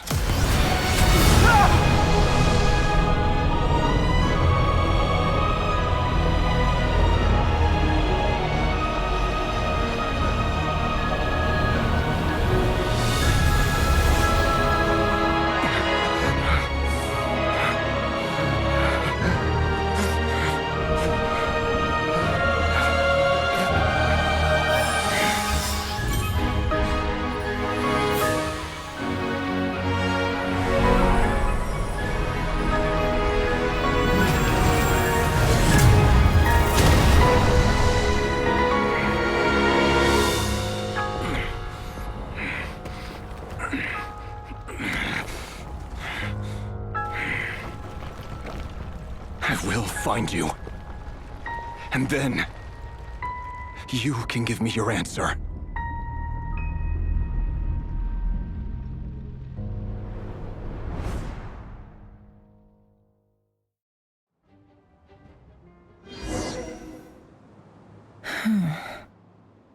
So that's how the Raker of Solnari was born. A monster created by circumstance is a monster all the same. Viewing other people's thoughts for too long can get uncomfortable. Right now, I'm feeling a strong sense of loathing. In a nutshell, the story of Conria is what happens when the truth falls by the wayside. Everyone tells little white lies, and before long, you have a huge pack of lies that destroys everything. Whew. Time to get back. His past is filled with sorrow, but the tale of any fallen civilization is one of endless tragedy. Cruel as it may be, that was Conria's fate.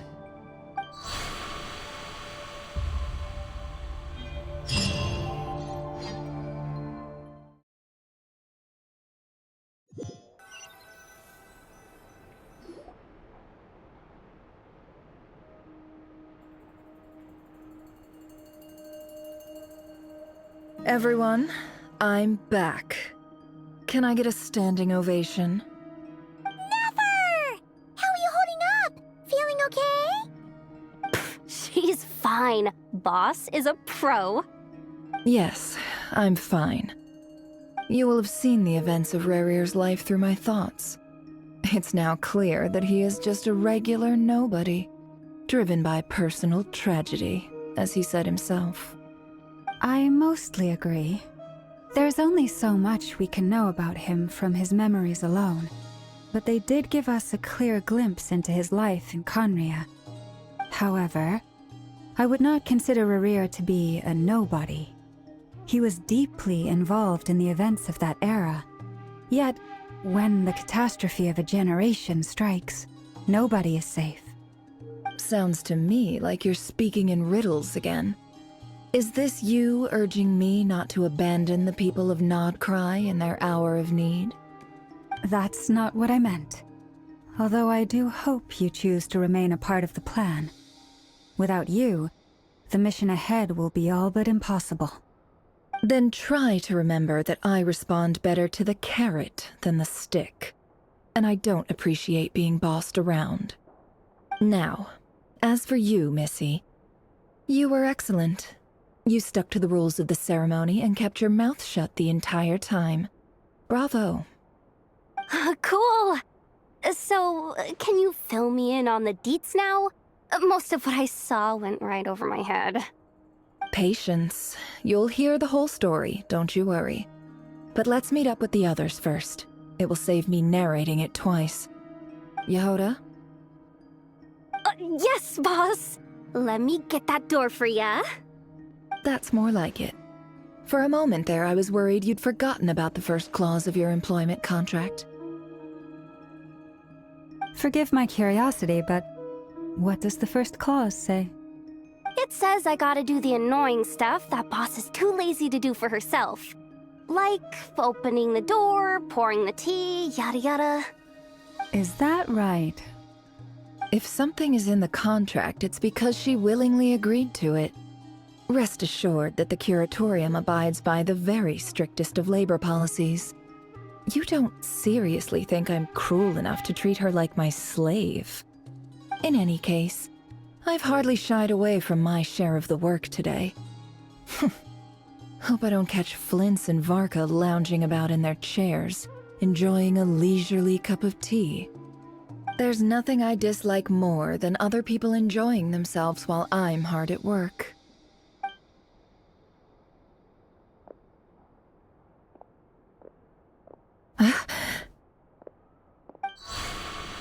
Oh no.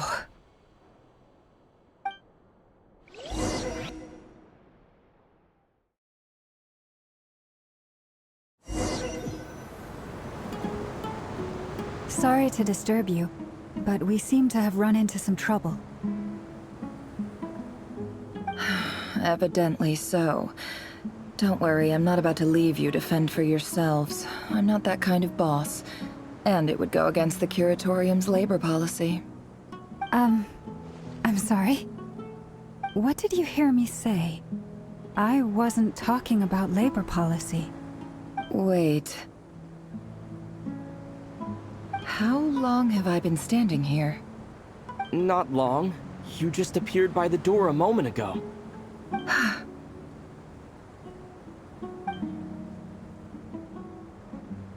Boss, what's wrong? You look like you've seen a ghost. We've been tricked. We never left at all. Somehow I hallucinated that whole scene back inside the office. Hallucinated? But how? How indeed. This place should heed my will alone.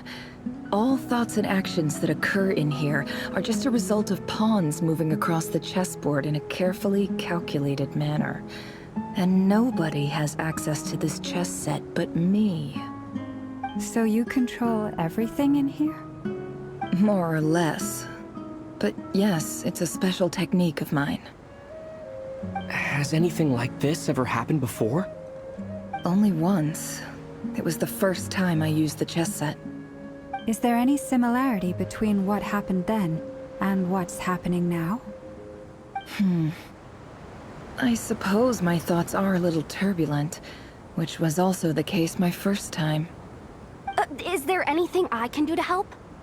The first clause of your contract clearly states that I only need your help with things that I'm too lazy to do myself. Meaning, you're not feeling lazy right now? Meaning, this is not something Yehoda can help with. The chess set is a personal treasure that I alone understand. I must be the one to find our way out of here. Boss, it's fine. Really. Let me do something useful. Oh, listen to you. Whatever would I do without you, Yehoda? What? Really? Yes, really. Where would I ever find another employee as obedient and servile as you? God forbid anything ever happens to you. Oh, okay. Well, anyway, I was thinking of fetching some water. There's gotta be a source around here somewhere.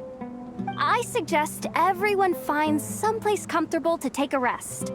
We gotta conserve our energy. Even though all this chess malarkey doesn't exist in a physical sense, mentally speaking, it's all real. And so is our tiredness and fatigue. You don't want to dismiss mental fatigue. Just because it isn't physical doesn't mean it's any less serious.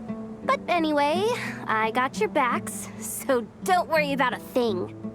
Don't I have the best employees? Jealous much?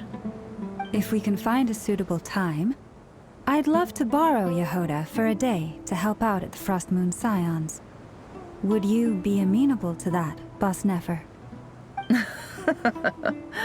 Oh, Lauma.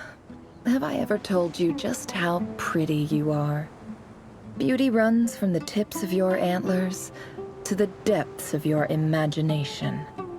Time to rally, everyone. Follow me. As we continue our journey, the same rules will apply. That means stay focused and no talking no matter what we encounter.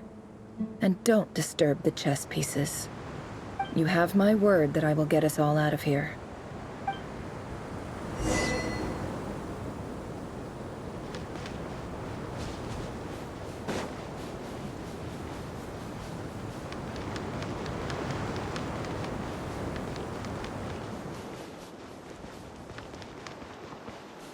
This place looks familiar. That's not a good sign. There's someone up ahead. Time for a little chat. I wasn't expecting visitors at this hour. Wait, is that? Oh, it's him. There you are! Sinue's been looking for you all day. I think he has some news for you. Oh yeah? What were you doing just now, Uncle Retinue? Hiding away some more loose change? I know I saw some Mora. What do you mean, loose change? Oh, come on, I'm too old for this. Just pretend you saw nothing.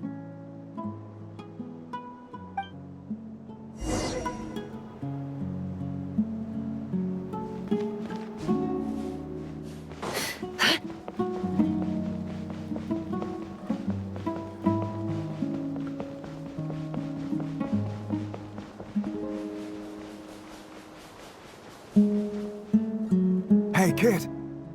Mind telling me what Sinnohe's been up to recently? I'm trying to get in his good books and I need a way in. Get in his good books? Why? What do you want with my dad, Uncle Apepi?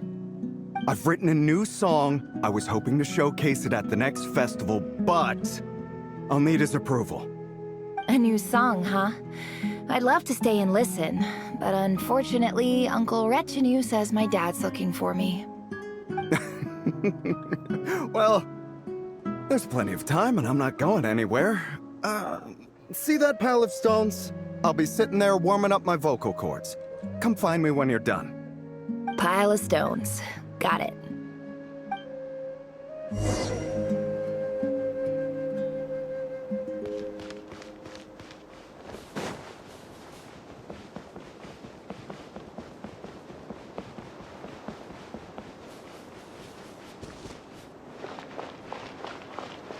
Hi, Dad. Uncle Retinue said you were looking for me. Ah, there's my little princess. If you'd gotten back just a little sooner, you could have shared the spoils of war with me. Spoils of war? Who were you fighting against, Dad? It was just a figure of speech. The aftermath of a sandstorm is no time to be waging war. I was talking about our war against thirst.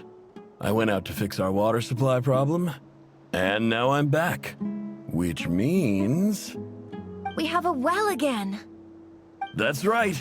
I found a new one and brought back as much water as I could carry. It should last us for a good while. If it wasn't for these blasted sandstorms, our wells wouldn't be caving in. And you wouldn't be spending all your time out searching for new water sources. As the chief of our tribe, I'm supposed to be leading us out of hardship and poverty, onto better things. You know how prosperous our ancestors were. I've told you all the stories. And look at us now, squeezed into these hovels. No one would choose this, if it wasn't for the endless wars over the years. But things are looking up. I started working with some folks from the academia a few months back. They gave me some contacts in return for my assistance in the desert. So you're the academia's helper now? Special ambassador, they call it. Think of it as a partnership. It's nothing bad, okay? We've been isolated here in the desert for too long. Seeking opportunities elsewhere is the best thing for us, and the fastest way to progress. So, do you get anything good out of being a special ambassador? Of course. My luck's improving all the time. One day, I swear I'm gonna lead us out of this place. We'll find somewhere new. Somewhere better.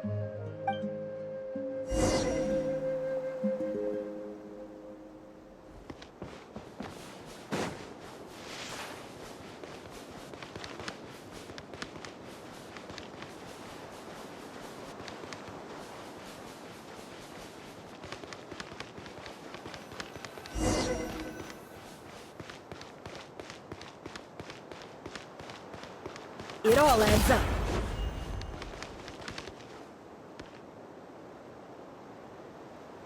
That's our well, and you know it. You stole from us. Well, you've gone from chief to thief, and now you have to face the consequences. Did you really think you could take our water without permission and get away with it? You're either brave, stupid, or both. And that special ambassador act? Yeah, nice try. We spoke to the academia. They said it was all news to them. You're a liar and a cheat!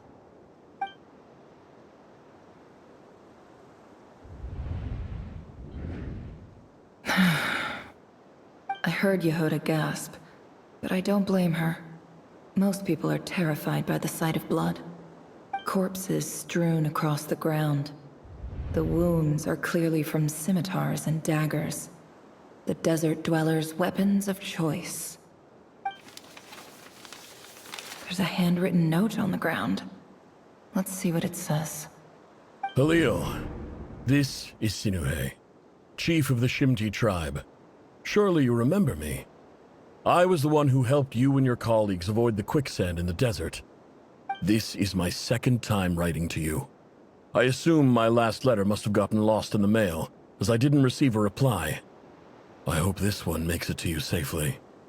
I'm writing to you because I need some help. That sandstorm the other day completely blocked up our well, forcing me to look for another water source in Iab and Unut territory. It was a matter of survival. Praise the gods. The well of the Iab tribe was intact. It was my last resort. I drew what water I could and left, but not without being spotted. I fear they will retaliate. You told me to write to you if I ever needed help. You said you'd be my ally in the academia. I urgently need you to formally recognize my title of Special Ambassador and send some of your people to assist me for a few days. It's the only way I can convince them that this was the academia's decision and prevent them from retaliating. This is an emergency. Please send help as soon as possible. Looks like this letter never got sent. The writer died a grisly death, and the letter was trampled into the ground. It's badly defaced. Some parts are barely legible. What a ridiculous lie the surviving Shimti tell. Their whole village was butchered over a sip of water.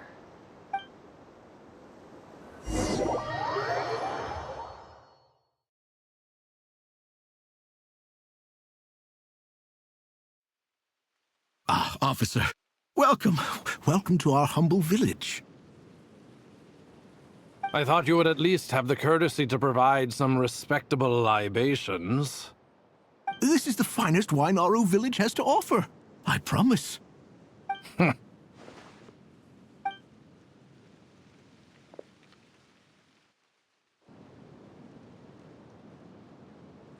The Academia has agreed to reserve a single space for a candidate from your village. But I remain skeptical of this entire endeavor. I highly doubt anyone in this desert possesses serious academic potential. Please, have faith. If not in us, then in our god. The child we found shows great promise. I beg you, take her away from this place. Give her a chance. Don't let her talent go to waste. I don't recognize her. New arrival? She showed up here a few days ago and we took her in. She's a really bright kid. Please help. I'm begging you. So, where are you from? Nowhere special. Just a sand dune. What about the rest of your family? How many of you are there? Just the one. It's only you? Correct. So, no brothers, no sisters, no mother or father? Any who have slept on a bed of sand, I call my brothers and my sisters. Apart from that, I have no family. All right. Get over here. Sign your name on the form.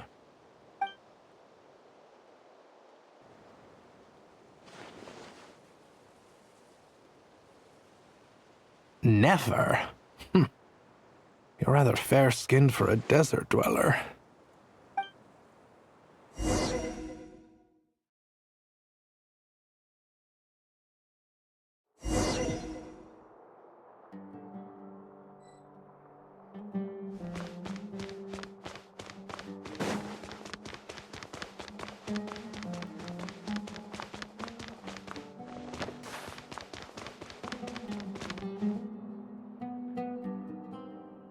Nefer, this term's assignments have been issued already.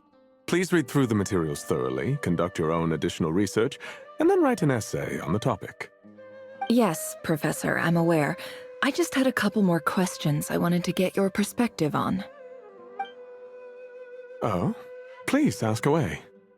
Well, I saw the other students' problem sheets, and I couldn't help but notice that my assignment is much easier than theirs. Do you really think I'm a weak student? A weak student? Goodness, no. Quite the opposite. You have a sharp mind. Almost too sharp. I think what you're saying is, a weak student wouldn't have noticed the discrepancy. And if they did, they certainly wouldn't complain about the lighter workload. You see, sharp as they come. You see things the way they are. And I'm sure you know why they're like that. Because of where I come from. Because I'm different. I'm sorry, Nefer. I don't like it any more than you do. It's just... Anyway, you said you had a couple of questions. What's the other one? I wanted to check. If someone sent me a letter to the academia, where do I go to collect it? Ah, your family wrote to you. Well, as long as they put your name on the envelope, someone should hand it right to you. Not exactly. It's not even a recent letter. I was just curious where the mail would end up if no one collects it. The House of Dana, I expect. I know there's a box for unclaimed mail somewhere in there, probably sitting on a shelf. Whatever you're looking for, that'd be the place to start. Okay, got it. Thank you, Professor. Oh, don't mention it. Honestly, I feel like I failed you. I'm supposed to be your teacher, but I haven't taught you anything. Hey, don't say that. You're a great teacher, and you do your best for all your students. But the rules are the rules. You're not allowed to teach students like me. It's not just the academia either. The whole world bends over backwards for the successful and leaves the losers to suffer and die. Oh, my dear child. Don't tell me you've given up on life already. I haven't. I just think that if you want to make it in this world, you have to find a way to become successful.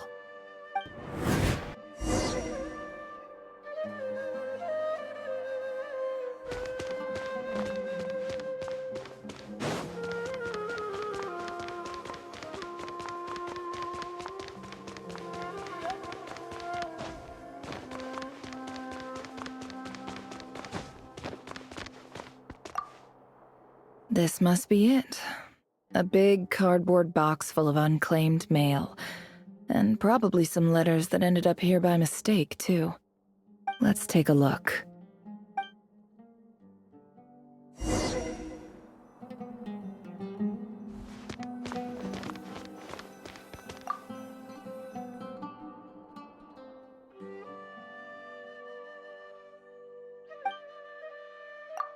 A dilapidation survey from Port Ormos. Looks like it's from a Core of 30 representative. What a strange thought. A bunch of mercs losing sleep over rundown buildings.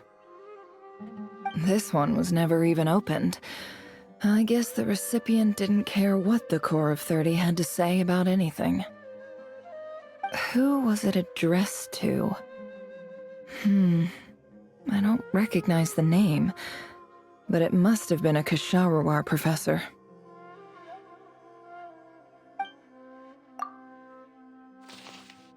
This one is addressed to the Immorta Sage. The title is Changes Observed in Satyavada Life Symptoms. Why do all these letters read like full-blown dissertations? Guided by the incense, we became lost somewhere in the forest. All the barriers between levels of consciousness disappeared as our minds soared around in circles, looking for a branch to seek refuge on. In clinical terms, these symptoms fit the description of incense poisoning. The Immorta Darshan strictly prohibits the use of hallucinogenic substances, but I believe there are still people getting away with it.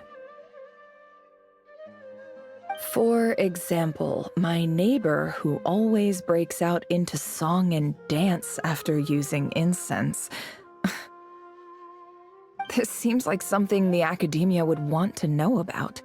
Why wasn't it collected? Wait, what's this written on the back? It's so small. The note says, "The sender authored this letter while under the influence of mushrooms. I would send it back, but no return address was provided. Stamped by the Grand Conservator of the House of Dana."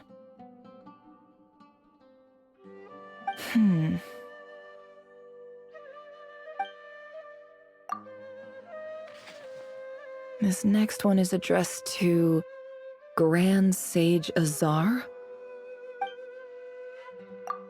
A few words of protest regarding recent changes in Sumeru's educational policy. In recent years, the academia has taken on a small number of students from the desert region, as per the policy to this effect.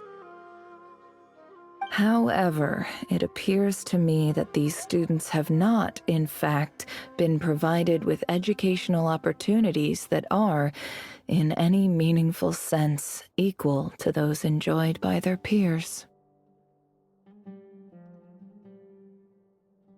As well as receiving dumbed-down assignments and perfunctory tutoring, they do not even have full access to the Akasha system. Education is the fundamental purpose of this institution, which should go without saying in a nation whose founding virtues are knowledge and wisdom. I ask you, is the lip service we pay to the policy of education for desert students truly the standard of pedagogy to which the academia aspires? As Grand Sage, policy decisions are your prerogative, but do not forget your roots. You and I were once students too, as was everyone else in this institution. I do hope you will give some serious attention to this matter. I encourage you to discuss issues like this with myself and others, and listen to some alternative opinions. Great letter. Shame it didn't get to where it needed to go. And the sender is... Sage Cyrus of Spontamod. I didn't realize anyone else even knew how bad students like me have it in this place. So this is where letters from the Sage of Spontamod end up? Nice one, Grand Sage. Really enlightened leadership. Whatever. This isn't what I came here for. Moving on. I'm not exactly holding out hope that a letter sent from the desert would even make it here. But if it did, where else would it end up if not in this box? I can't believe how much discarded mail there is. Must have been years since someone last went through it all. And this is just one box. The whole House of Dana is boxes on shelves. I don't believe for 1 second that any human being has sat down and read through all the documents in this place. Who has that much free time on their hands? Wait, could this be it?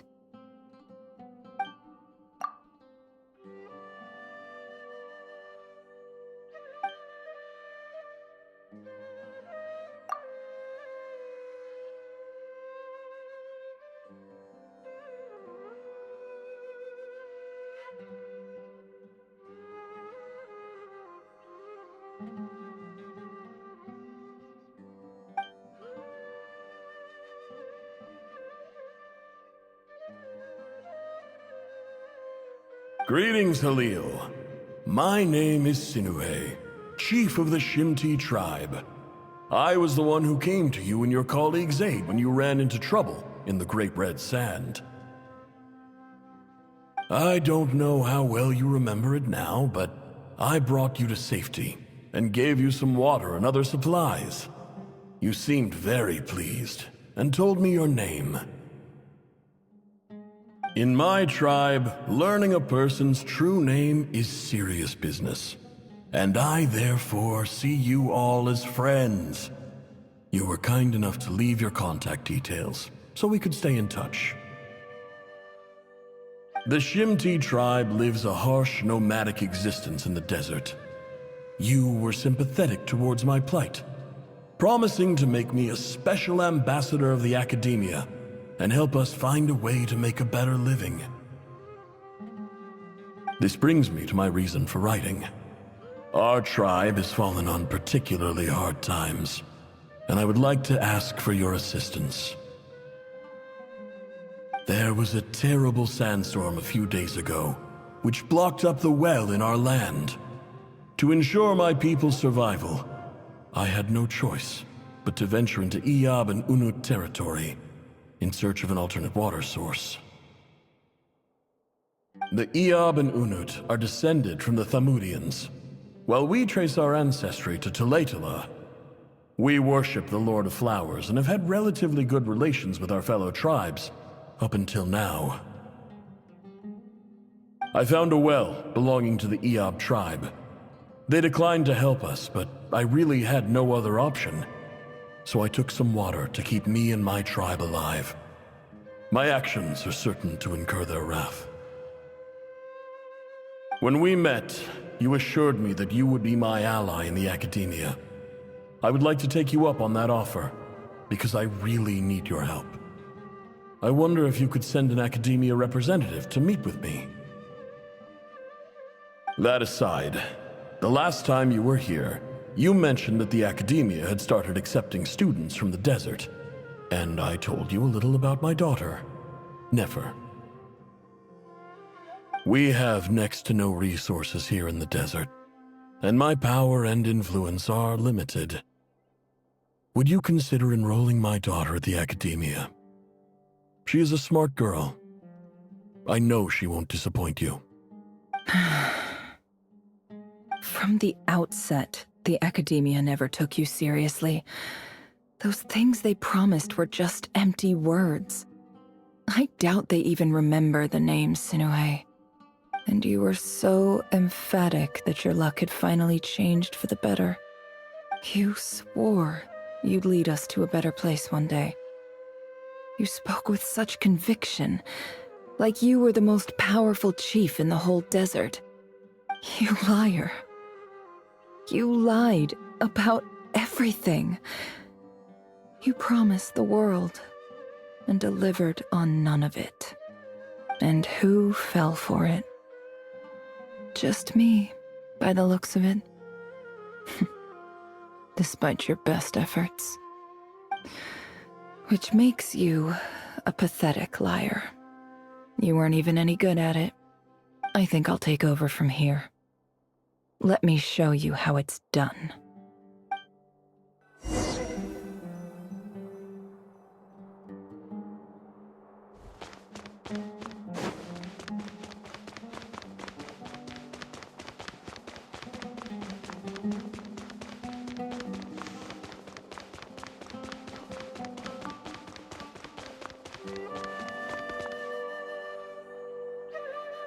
I just came to say goodbye. Thanks for everything you've done for me in my time here. Nefer? You packed your bags. Where are you going? I'm quitting. Something's come up in my hometown. Gonna head back and deal with it. Huh? But this was a hard-won opportunity for you. You know that better than I do. It was, but it doesn't matter. I have more important things to deal with, and they can't wait. Oh, and I didn't want to overfill my bags, so I left some incense on your desk.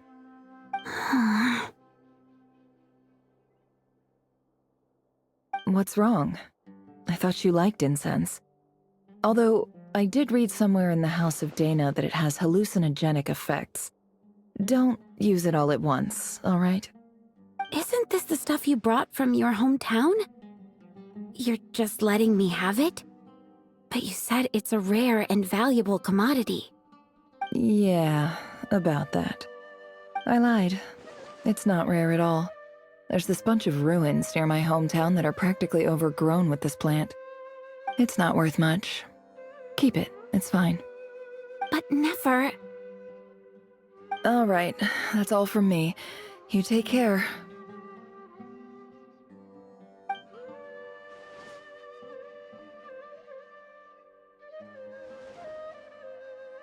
Don't forget me, okay?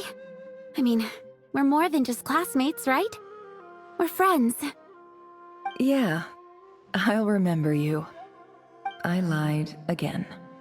That incense is worth a fortune, and it's a rare find even in those ruins. And as for remembering her, I have far too much to do when I get back. No time to reminisce. I'll be lucky if I even make it through this alive. But either way, I expect I'll forget you pretty quickly.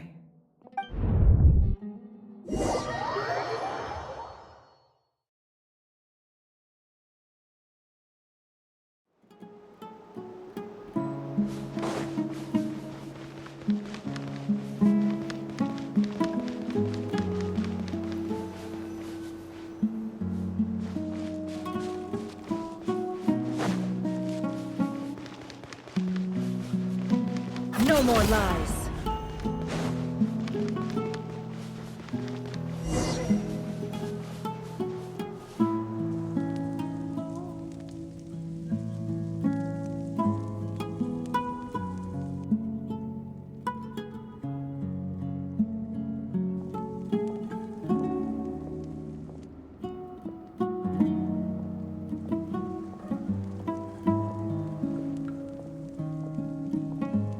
It's a pleasure to meet you, Mr. Arif. So, what does the Academia want? Since they've sent their special ambassador, I assume there's a big business deal to be made. If not, I'd be very disappointed. Please, sir, lower your blade. You're lucky I'm the one they sent. Not all special ambassadors share my admiration for the Iab people.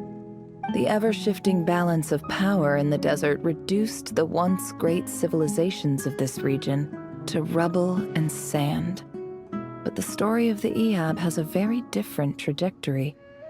Others grew weak, but you grew strong, beginning in obscurity and moving to prosperity. You're the only ones who defied the trend. Huh. So, you do know who you're dealing with? This well is the perfect symbol of your strength, is it not? It used to belong to the Unut, but it looks like you have control over it now. You're not wrong.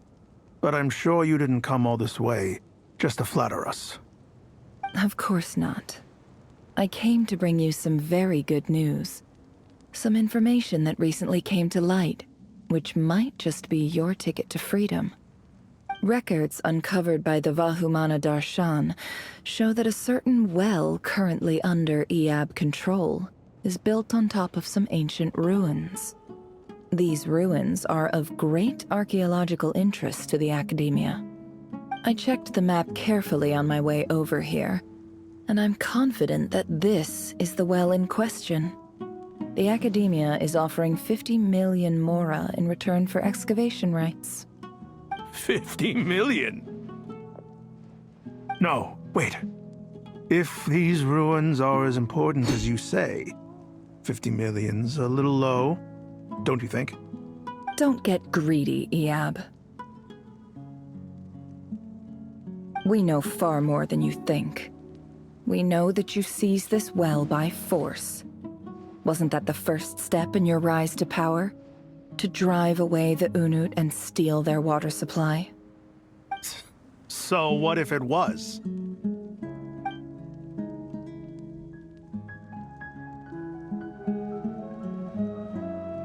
Don't worry. As unscrupulous as it was, it's something we're willing to overlook. The Academia is only interested in dealing with the de facto power holders in the region. I hope I am making myself clear. And I hope your words are the truth. If I find out the Academia is trying to play me, I'll hunt down every one of your people and make you watch as I cut their heads off one by one. I assure you, Chief, that would not be in your long-term interests. You don't want to make an enemy of the Academia.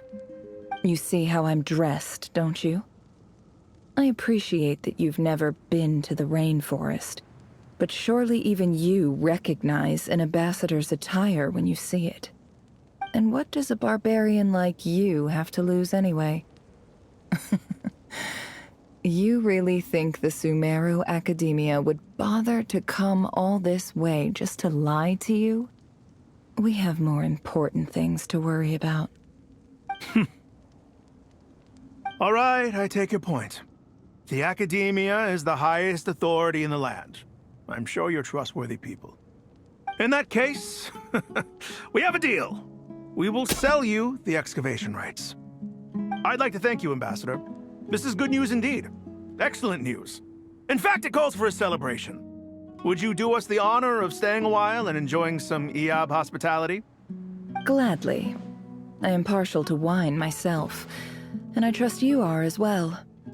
So let's indulge in a few drinks together, in celebration of this momentous occasion.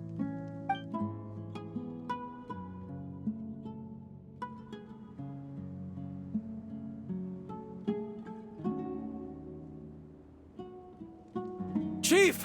Chief, it's an emergency! It's the Unut. They've taken the well. What? Well, don't just stand there. Take it back. Yes, Chief. I have every confidence in the Eab's military superiority, and yet... What is it? The Unut's response was alarmingly fast. The day after we reach a deal, they seize the well. This can't be a coincidence. Perhaps there is a traitor in your midst. I don't think so. I am obliged to remind you, Chief, that the Academia will only deal with the de facto power holders. If you cannot regain control over the well, I'm afraid you won't see a single mora of that 50 million. No! Please, Ambassador, just give me some time. I swear the Unut will not get away with this. That well is ours, and so is the mora. Glad to hear it. I will wait here for an update. If there is a traitor, I will find them. In the meantime, make yourself at home. I'll report back as soon as I have an update. Much obliged. Wow. All it took was a few words and I've got him wrapped around my finger. What an amazing feeling. So, in summary, Ambassador, the Academia would rather negotiate with our tribe instead of the Eab, yes? The Eab are ruthless murderers who don't listen to reason. And now they have the gall to interfere in our research projects in the desert region. So let me ask you, Chief, if you were the Academia, what would you do? Kill them all, of course. Precisely. The Academia does not tolerate those who stand in our way. The Eab have held back our academic pursuits for too long, and our patience is wearing thin. At the same time, there is simply no way that the Academia can be seen to be intervening in desert affairs. I'm sure you understand where I'm coming from. We have our own rules out here. If the rainforest dwellers raised arms against a desert tribe, it'd start a bloody war. Right. We can't confront them ourselves, but we can support their enemies. The Unut have always had strained relations with the Eab, which makes you our natural allies. Natural allies. Weren't the Eab your allies once?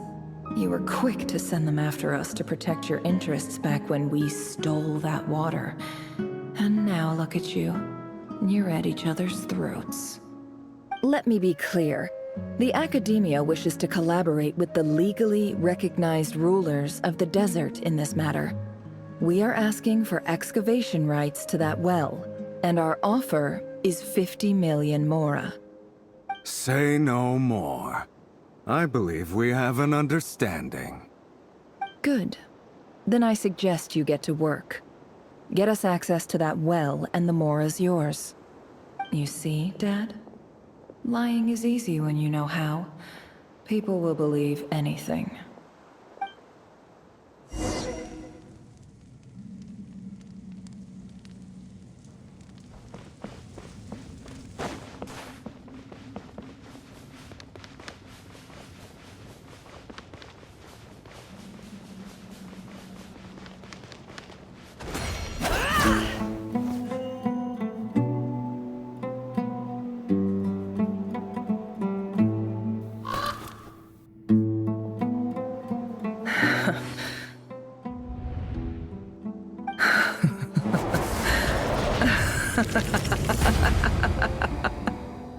Look at yourselves. You may be vile, savage monsters, but your butchered bodies bleed like any others. You're no different. You're nothing special at all. The monsters who destroyed my home, they're just ordinary, petty human beings. What a joke. I think we're even now. Maybe I've even done the desert a favor. It's a better place without all these people around. Oh, Sinuhe, my gullible fool of a father. Perhaps if you'd been as ruthless as I was today, our tribespeople would still be alive. In this dog-eat-dog world, a chief needs to be tough to survive. But you couldn't do what had to be done. So I did it for you. Nefer, it's okay. All of this is in the past now. I believe I remember you promising to remain silent. Yeah, but even so... Yehoda, is there anything you can do to ease the tension? Alright, time for a sharp turn onto a completely different topic. So, anyway, that's enough of that. When are we getting out of this place? Feels like we've been walking forever. I'm getting pretty tired. Oh, Alma, you tired? Yes. If we can find somewhere to sit down, I could certainly do with a rest. It's not far now. There should be a temple just up ahead. Yes. Really? A temple? That's where this story ends? I guess that's how things go in the desert. Desert dwellers can never escape their destiny. Or so everyone says. I never wanted to believe it, but looking back now, I'm as desert as they come. You mentioned a temple. What's waiting for us there? My biggest trade secret of all. Ah. Then I'm guessing it's where you got your power from. The power to peer into other people's minds. I didn't know you were clued up on any other religions. I'm no expert in the history of Sumeru, but since you come from the desert, I would imagine it has something to do with King Deshret.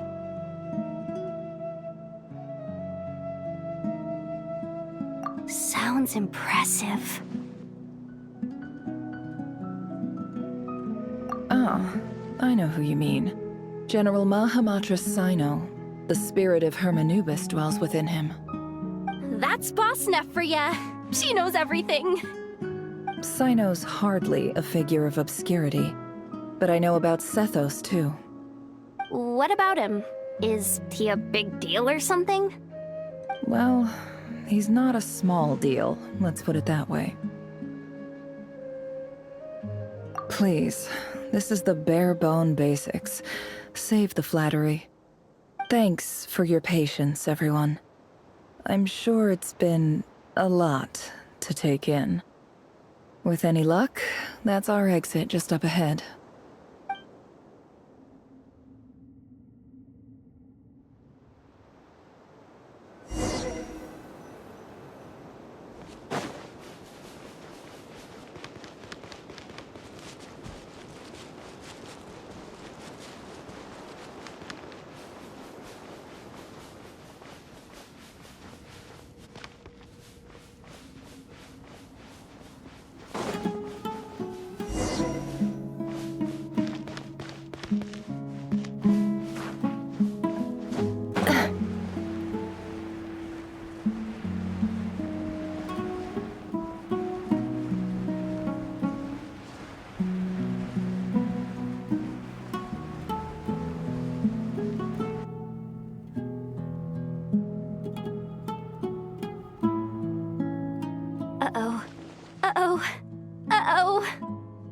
I'm totally out of my depth here.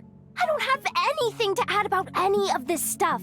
Like, look at that statue, for instance. I want to do the whole name-dropping, this girl knows her stuff thing too, but I've never seen anything like it before. A statue with the head of a bird. That's Thoth, the Ibis King, one of the 7 pillars of King Deshret.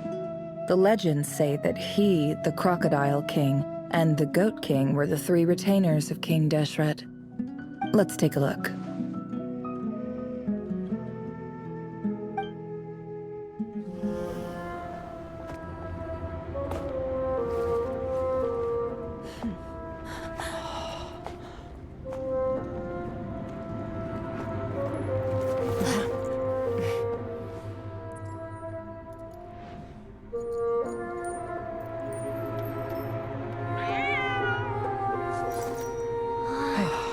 It's just Ashru.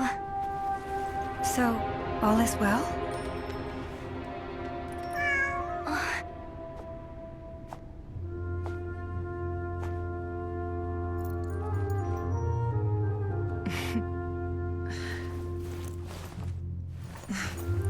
Typically speaking, at this point, the world disintegrates.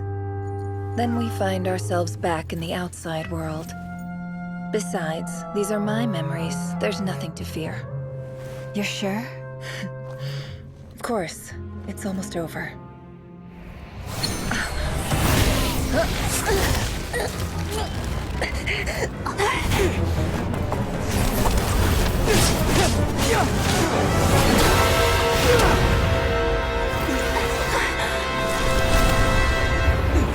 Never! Hey! Hold on!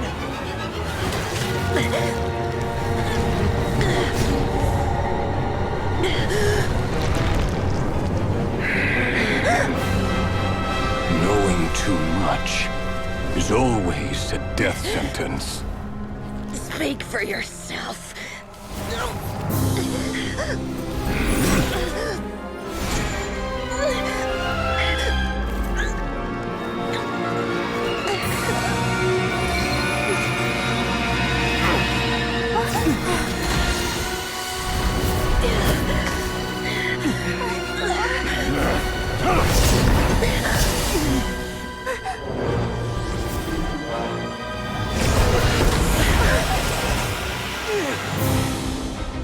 How repulsive.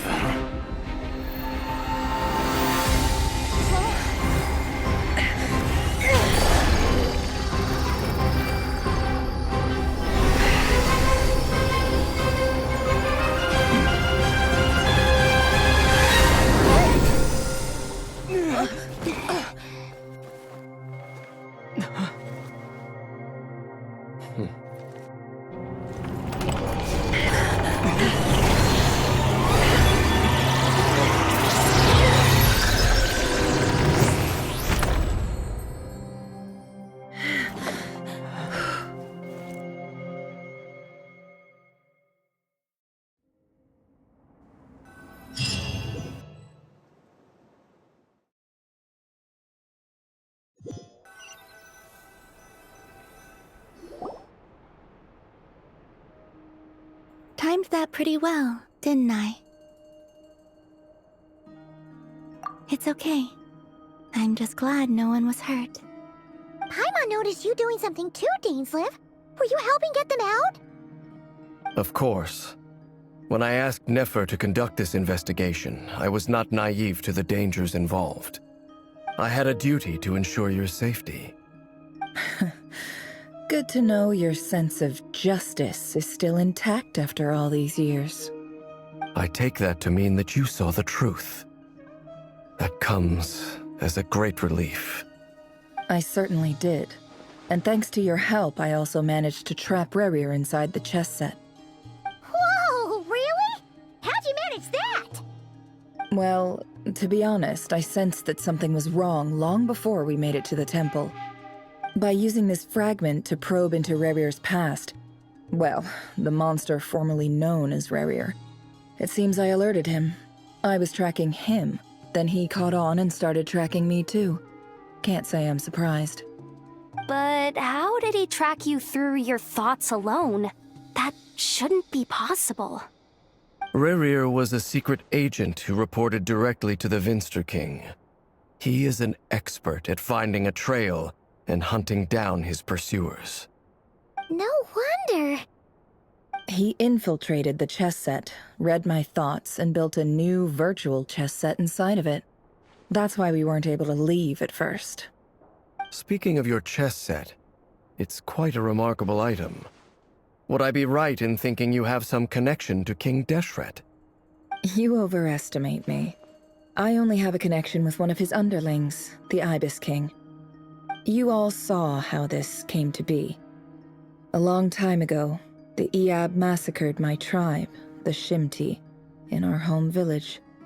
A few years later, I enrolled in the academia, where some new information came to light.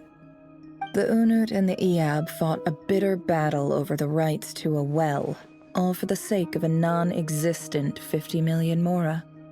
The Iab ultimately won that confrontation, but their victory came at the cost of almost every warrior in the tribe. The final blow to the Iab came at the victory feast, when an Unut assassin beheaded their chief right before my eyes. The remaining Iab fled and have been scattered to the winds ever since.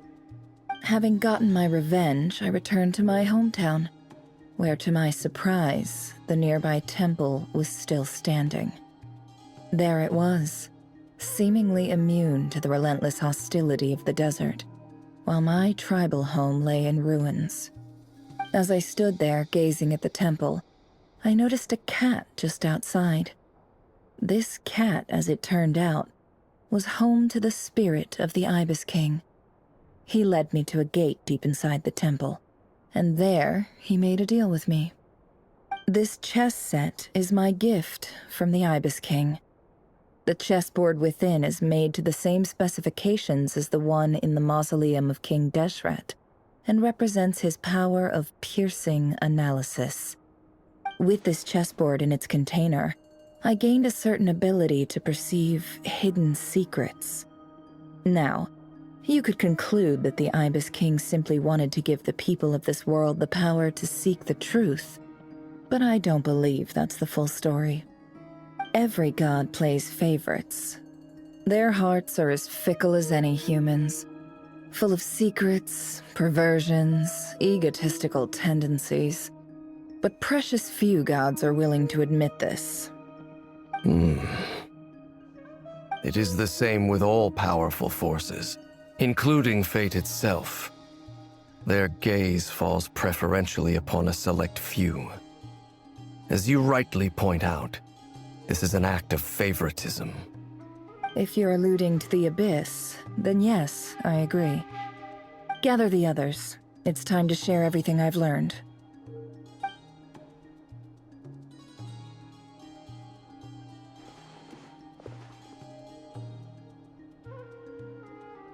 Thank you all for being here. As promised, I did some further investigating into the Raker of Solnari's background. I am pleased to report that the investigation has been most fruitful indeed. The Raker of Solnari, real name Rerir, was once a Conrian subject who served the Vinster King. I will now share the important details of his story. Please save any questions or comments for the end.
So that's why he's so obsessed with the moon.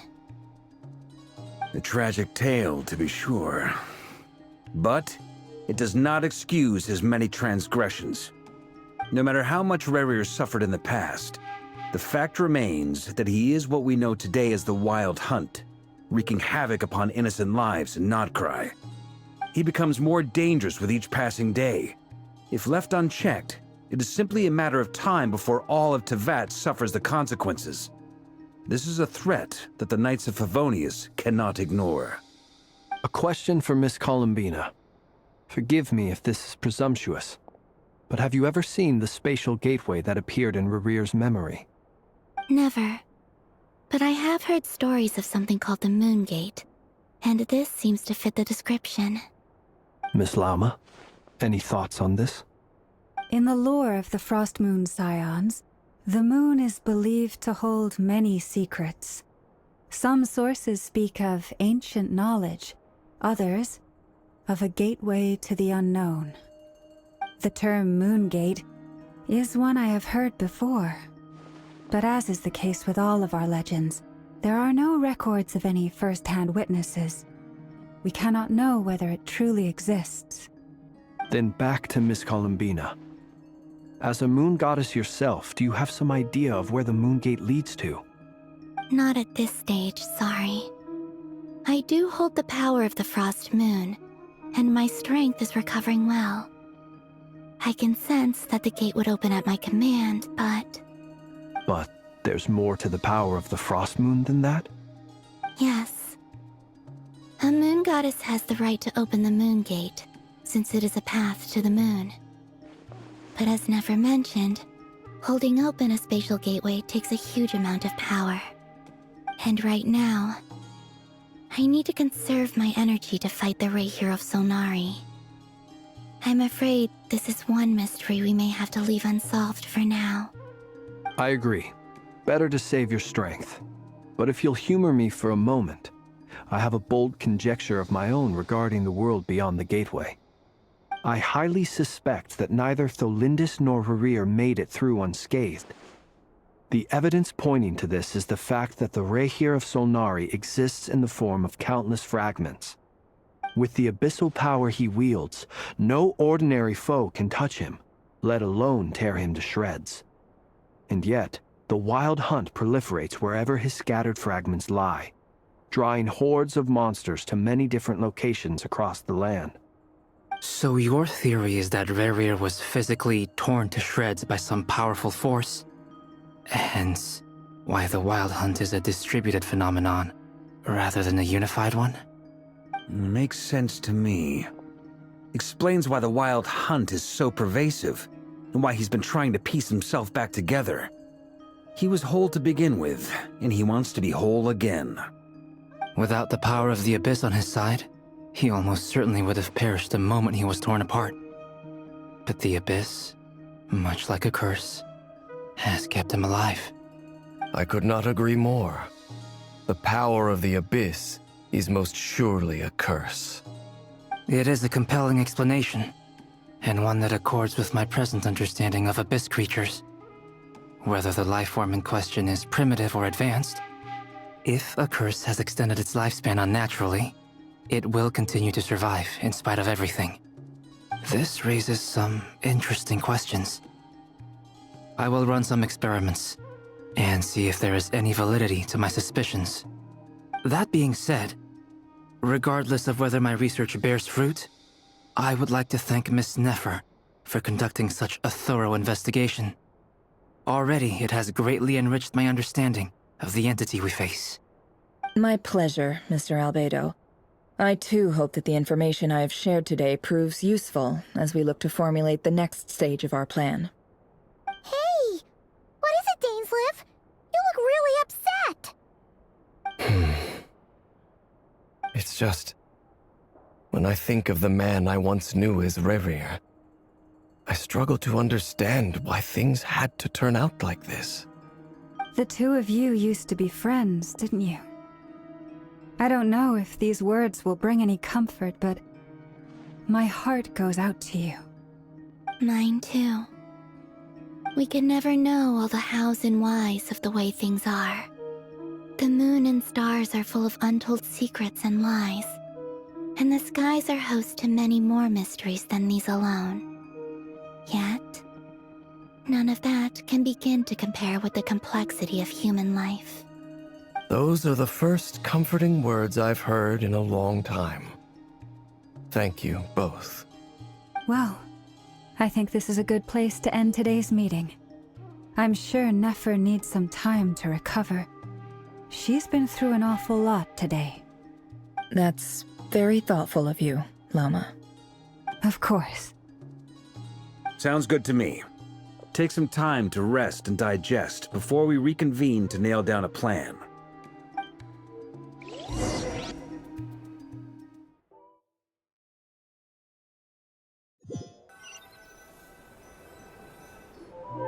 Hey, is this a bad time? Hope I didn't kill the conversation.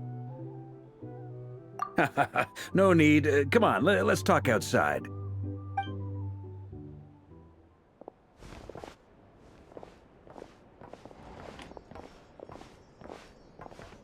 Anyway, Nefer went back to the curatorium to get some rest. But before she left, she shared some things with me that I thought you should be aware of.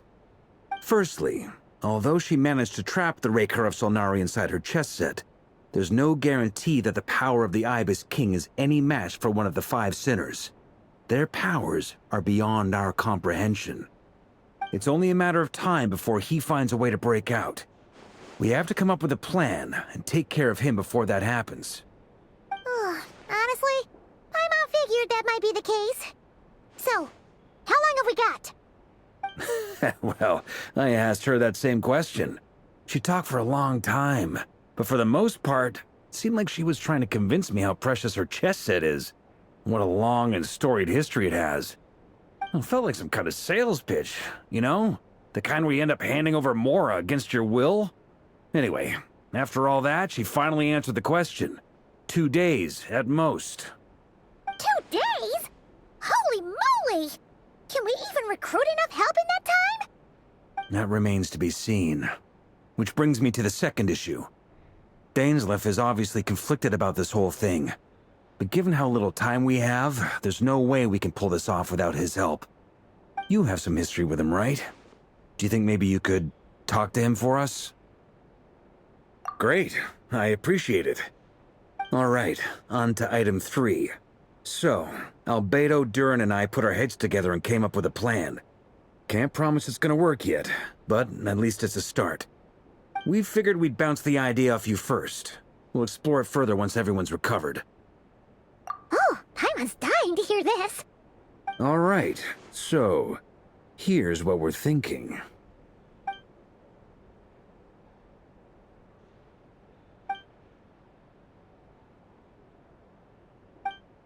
We felt a little uneasy about roping you into this. I mean, firstly, you're not locals, and secondly, none of us are your boss. You're well within your rights to refuse if you so choose. Roping us in? Why would you even say that? We know the stakes here. It's all of us against the Rayher of Solnari, or none of us stand a chance. I choose my words very intentionally, I'll have you know. I like to think there's an art to striking a down-to-earth tone even when the stakes are through the roof. Sir Varka, I have a few thoughts about this plan. I'm all ears. I think we can be more flexible with how the roles are allocated. In my view, the most sensible lineup would be like this.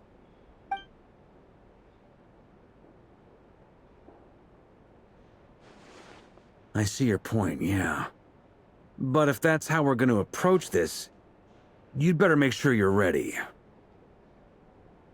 To be clear, I don't doubt your abilities. Far from it. I just want to make sure. Are you really willing to take all this on? I want to do everything within my power. The Rayher of Solnari is a truly fearsome opponent, and if I do my part, it'll greatly reduce the risk for everyone else involved.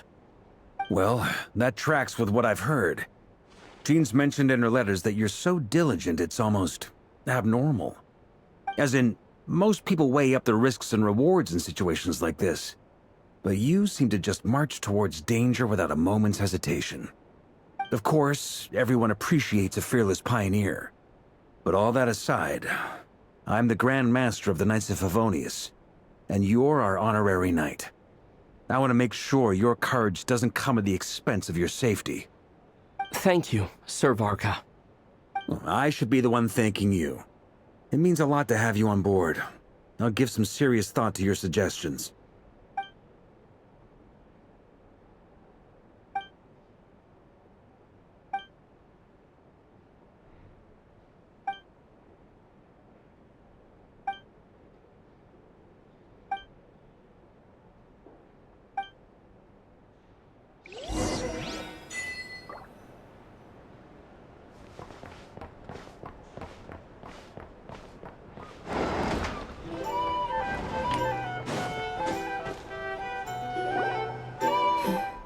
This is a thorough plan, but I do have one last question before we take action. How can we be sure that our enemy won't leave the designated area? Great question. Albedo's been hard at work analyzing Rayher and the Wild Hunt's behavioral patterns. His conclusions are as follows. Firstly, from the earliest known confrontation until now, Rayher has never displayed any ability to manipulate the dimension of space. So it's unlikely he has any power in that domain. Secondly, he seems to have a particularly strong vendetta against our group. If we put him in a fight-or-flight situation, he'll choose to fight every time. Thirdly, finally, and most importantly, he is consumed by hatred, both for the moon and for his enemies. Turns out, we tick both of those boxes. We have a reincarnated moon in our ranks, and a spy who accessed his private memories without permission. He'll be baying for blood, not looking to escape. As someone who's had their fair share of interactions with the Wild Hunt, those all seem like valid observations to me. Understood. Then I will defer to the verdict of the group. Well, everyone, that's the plan in full detail. Albedo and Durin are carrying out their part as we speak. Plan approved. Scheduling. Okay, any firepower you need, I got you covered. Let's light this baby up. The Frost Moon Scions are behind you as well. And the rest of you?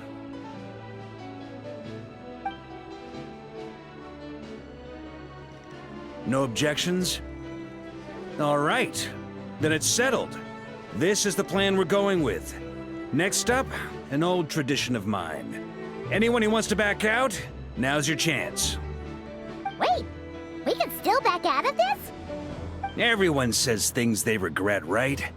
I don't want anyone feeling trapped because their mouth said yes before their brain had time to think things through. A very people-first approach. I hear that's common practice in the Knights of Favonius. Heh. Who'd you hear it from? D-Luke? Shh. We don't use people's real names at work. This contact will be known only as Owl, please and thank you. This plan can only work if everyone does their part. Flint's and I will absolutely support it. We shall indeed. You'll be glad you accepted our help. Also, you are the last person I expected to see here, Miss Dory. It's not often I get called Dory in a work context. My peers usually call me Lord Sangama Bay. So, the longer your name, the higher your net worth. Is that the idea here? In that case, Mr. Flint's here must be worth a fortune. That's right, I know your full name. It's... The walls are thin here. I'd appreciate you keeping that a secret. Okay, fine. I'm actually only here as a favor for someone else. Do you have any idea how much it would cost to hire me otherwise? Oh, does this mean someone out there actually has the power to boss Dory around? It most certainly does not. We have a long-standing and mutually beneficial business partnership. She's actually the mom of a friend of yours. Said mom supplied me with a great little trinket, but now that lady's ruined everything. If I don't start building a little goodwill now, my whole business in Notcry is gonna go down the drain! Okay. So what exactly is so special about this pendant? It's a lucky charm that a great mage made for me. We have a business relationship, and she was worried that something bad might happen to me. So, she wanted me to have something that can store power to protect myself with. I finally got it all fully charged up with Kuvaki, and then never went and used it all up at once! Never lost so big in my life! You're right. It was all my fault. I didn't mean to drain all the Kuvaki in the pendant, but I'll make it up to you. You will?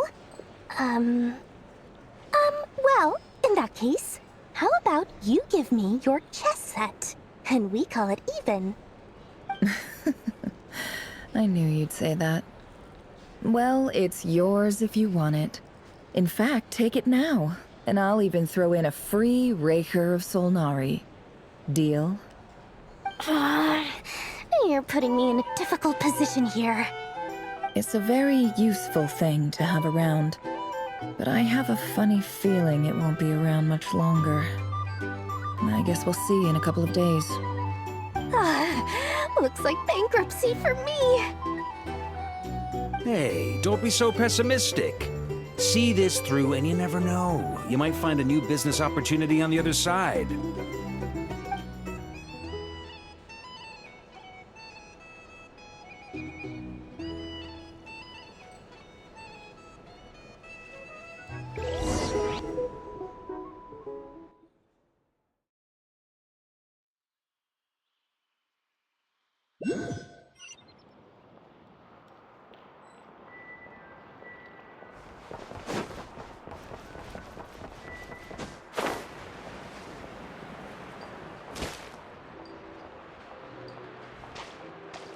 Dory, how are things going? Feeling ready? Oh, I was born ready. We only have 2 days. You think Lord Sangama Bay would let an opportunity like this slip by? Don't forget, When something's in high demand, the people with the goods on hand get to charge the highest price of all, even higher than the sellers taking advance orders. Ta-da! See? It's right here! Ah, it's so pretty! Did you make it? No, I have a supplier. We go way back, so he made me a very attractive offer. Aha! No wonder you were talking about Lucky Charms at the meeting. You've been getting Kaveh to make them for you. That's not the full story. It actually started a while back as a project between me and the Dendro Archon. Mage Alice once warned me that this world won't stay safe forever. There may come a day when everyone faces a great crisis. I passed this on to the Dendro Archon, and she secretly brought together a research team made up of Sumeru's top scholars to invent a technology that could keep people safe. I won't go into the details because it's all very complicated, but if you want to know more, you can ask the Dendro Archon about it sometime. Anyway, point being, it was the Dendro Archon who asked Kaveh to build this little contraption. As one of the top Kashara War talents, he was the obvious choice. Took him long enough. He stressed over it for ages. Must have gone through at least a dozen designs before producing a final product. But that's Kaveh for you. Marak delivered it to me a couple of days ago, along with a letter from Kaveh. Could I ask why I'm sending this technology to you? What's your proposed use case? Has it been approved by the relevant authorities? So nosy. My fault for sending him the research permit to begin with. Surely Nahida must have told him you were involved in this project. He was probably just nervous because you're always so secretive about your business. Could be, could be. Anyway, I just replied, let's hope there never has to be a use case, because it would involve grave danger. Well, fair enough. But it sounds like he was just being cautious. He probably felt responsible as the one who made it. Or maybe he was asking as a favor for his housemate. He's done that before. Not sure why, though. His housemate doesn't seem to really care that much about this kind of stuff. Either way, all's well that ends well. I'm just glad to finally have my hands on the product. I wouldn't want to be without it, given the potential dangers that lie ahead. Huh? What does that look mean? Paimon's just super surprised. This must be the first time we've ever seen you actually get serious about something.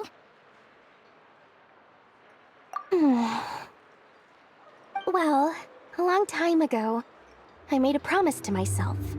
I promised that I was gonna live every day of my life with a big beaming smile. Obviously, Mora plays a big part in that. But there are always gonna be times in life when you have to give something back. That could mean paying back a debt, returning a favor, or showing some kindness. Alice has been a huge help to me over the years. She was the first investor I ever had. And I want my investors to know that Lord Sangama Bay is the best in the business. And more than that, no one knows what the future will bring. Whatever happens, I want to make sure the Dendro Archon and all of Sumeru is prepared to face whatever comes. Oh, that? I was just making sure Nefer and I are square. Don't be thinking it was some sort of benevolent act. I'm no saint, so don't treat me like something I'm not. My priority is doing the business that I want to do, so long as my conscience lets me, but it usually does. That's the Lord Sangama Bay business model. All right, if you say so. I do say so, and that's the whole point. I'm a businesswoman. Don't go trying to figure out what kind of person I am. You'll exhaust yourself. Much easier for everyone involved if you just take my word for it. Oh, and could you two help me get this stuff where it needs to be?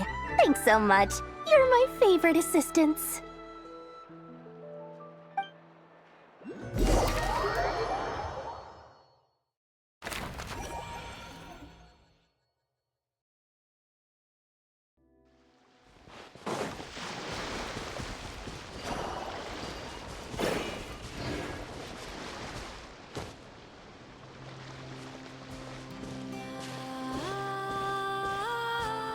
Traveler, Paimon. It's good to see you. Everything going smoothly over here? Sort of. As you're probably aware, Varka, Durin, and I captured some abyssal creatures from the Wild Hunt. Per the plan, we dissected and analyzed some samples of these creatures. The process went very smoothly. The findings, however, come with some troubling implications. What? You can actually dissect the Wild Hunt? That depends on your definition of Wild Hunt and dissection. Harmless, lifeless. These words are accurate descriptions. The Wild Hunt is an interesting phenomenon. In and of itself, it doesn't seem to possess anything akin to a human personality. But taken as a collective, the medium through which the Wild Hunt is summoned does appear to have a soul. Master griped a lot about the wise Horoptotire, and seemed somewhat fascinated with the Faustsert Elegy.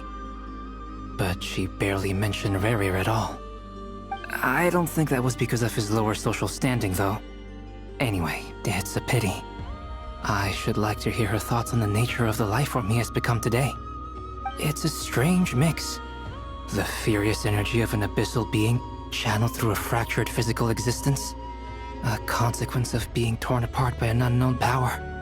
Perhaps the only explanation for his survival in this state is that he sacrificed a degree of individuality in exchange for a continued existence. Oh, sorry. Once I get talking about interesting research, I have a tendency to go on indefinitely. Back to our research findings.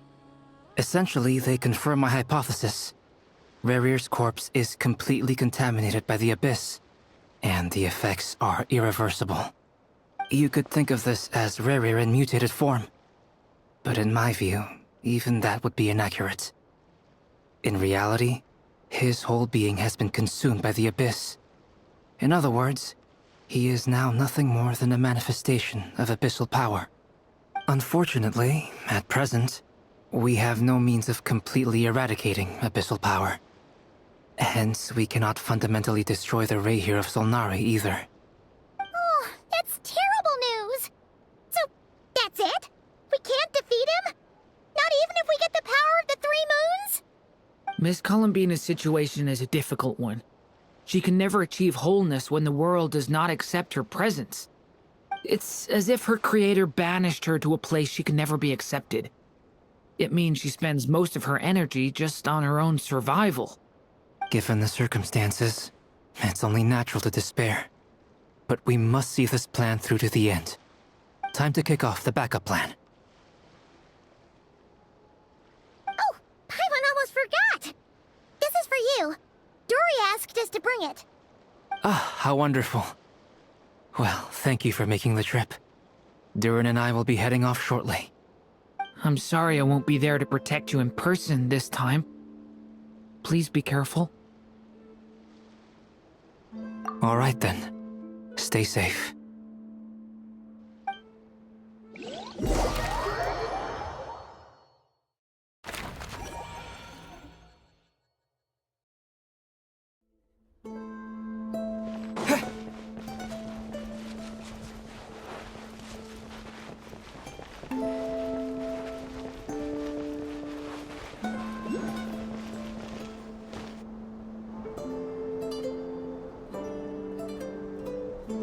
Miss Lauma, is everyone here? Yes. The fate of my flock is in your hands, Grandmaster Varka. Please keep them safe. My lady, what are you saying? Within the next 24 hours, we will face the biggest crisis the world has ever seen. This is not a burden that we deserve to bear, but I believe that we reap what we sow in this life. So I intend to act. I must do what I think is right. For me, that means fighting for the future of Nodcry. This gentleman is the Grand Master of the Knights of Favonius, Varka, Knight of Boreas. In my absence, please follow his lead. Hey, everyone. Guess I should introduce myself. Well, to start with, I know my way around a battlefield. Biggest strengths are honesty and hard workingness. Anyway, point is, I don't intend to let Lauma down. I'm gonna do everything in my power to keep every last one of you safe and sound.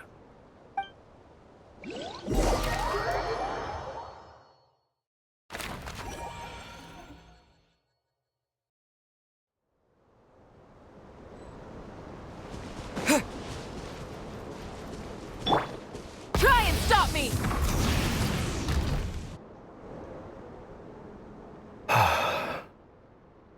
Something on your mind? Miss Columbina, was it? I believe that's how the others addressed you. That's right. Names are funny things. Have you always been called Dainsleif? Yes. I take it your own name has a more complicated history. I have a different relationship with names than other people. To be honest, I'm not even sure that Columbina is my name. At least, not in the same way that Dainsleif is yours. But it's what everyone calls me, and I go along with it. A lot of my life has been that way. I get so used to things that I forget to question why they are so. I never used to think much about where names come from, or what they mean to people. Maybe something's wrong with me. You're different from other people. I sensed it the first time we met. You're more perceptive than most. I'm sure your long life and rich range of experience explains that. Do you ever find yourself missing Conria, Mr. Dainsleif? Difficult to answer. I have dreamed of the past many, many times. Sometimes I'm fighting tooth and nail. Other times I'm lying on the ground, defeated. I don't recall any happy moments from that time. It has been too long. Is that because hatred survives longer than love and affection? That would not be for me to say. I make no excuses for the grudges I bear. But whatever the reason, I remember little that was beautiful or sentimental. Thank you for your help with the Rerir situation. Without your efforts, I never could have learned the hidden truth of his story. You're welcome. I know he's your friend. Friend? He betrayed me. And I never really understood what he was going through in life. Some friendship, that is. Okay. So, do you plan to fight him with us? You see, you're torn. Now you know what really happened. You see the things he's done in a new light. I need some time. Of course. I completely understand. Anyone else in your position would feel conflicted too. Actually, I went through something similar myself recently. Something happened that changed my perspective on a situation. A situation I took for granted at the time, but now I feel very grateful for it. You mean the Harbingers who still support you, even though you've left the Fatui? Yes. I always thought they were only helping me because Harbingers are forced to work together. But then I abandoned them. A warrant was even put out for my arrest. And even now, they still support me. Which means I was wrong about them all along. Clearly, they view you as a friend. I feel a little guilty now. I regret not seeing her help for what it was, and not treasuring it. I see the guilt that you're feeling now, because I feel it too. Hopefully, talking about it will do us both some good. Have you noticed that the Traveler and Paimon are over there? I think they've been listening. Huh. Shall we say hello? Sure. Hello. Ah! They caught us!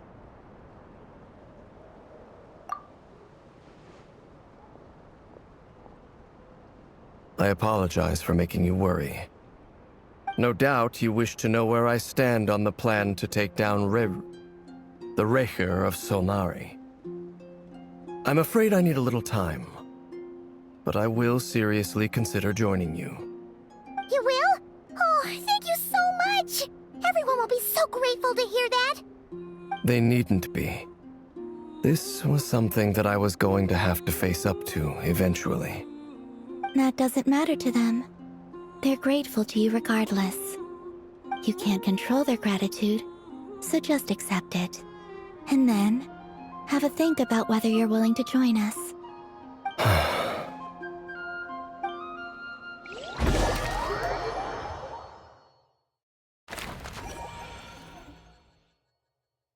It's nearly showtime! Let's go rendezvous with the others. You know the place.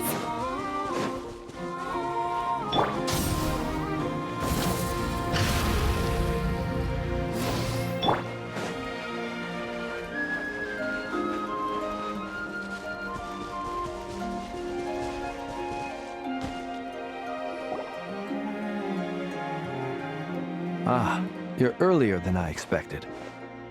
Hey, Flint's! Been waiting here long? Not too long. I came a little early so I'd have some time to think. Are you nervous about the battle? Quite the opposite. I'm reminiscing on my past battles. When I was awakened by the Radniki, I had not touched a weapon in many years. I felt like the battlefield was not where I belonged. But after waging war against the Wild Hunt for so long, I came to realize something. A life of absolute peace is simply not a possibility for me. My restless flame indicates that somewhere inside of me, there is a deep yearning to root out the evil in this world. Oh, that doesn't sound like such a bad thing. Well, in the past, when I was a Fae whose primary concern was hibernation, it was hardly ideal. But it certainly serves me well here in the present. And I am delighted to be able to join forces with you in this endeavor. Looks like I'm not the first to arrive. Ah, Miss Lauma. Did you sleep okay last night? I struggled to settle down at first, because of the nerves. But don't worry. I got enough sleep in the end. I'll be just fine.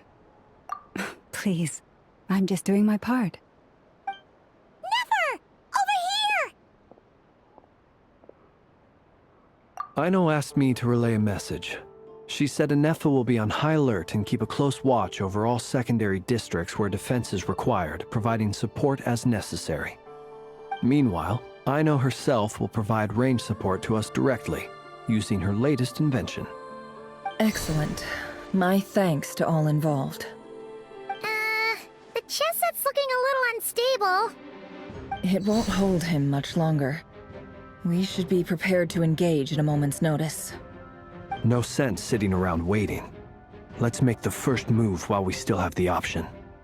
I agree. Paimon, find a safe hiding place. Got it! Be careful, Traveler! I will.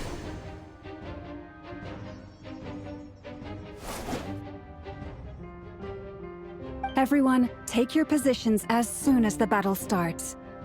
Every ounce of strength we have in our bones, let us bring to this fight. Ready? Let's go. I've seen all your futile ploys before. You have become the authors of your own demise. I wouldn't be so sure about that. You are merely a moment of sport before I tear down the moon.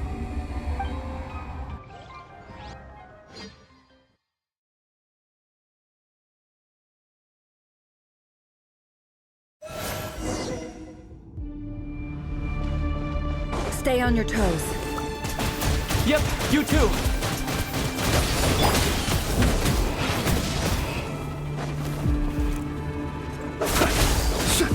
Be silent. Let me help you guys. Futile! Hunt him down! No more lies. The moonlight lost lamb. betrays you. Observe.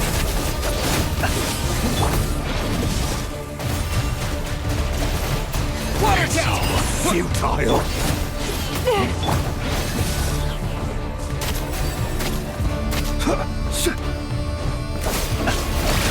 Be silent. Hunt him down! Observe. Do you fear the dark? Can't hide the truth. No more lies. By the frostman of old. Futile! The moonlight. The mystery unravels.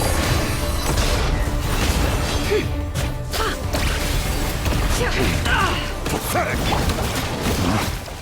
Close your eyes. Observe. Night falls. Go!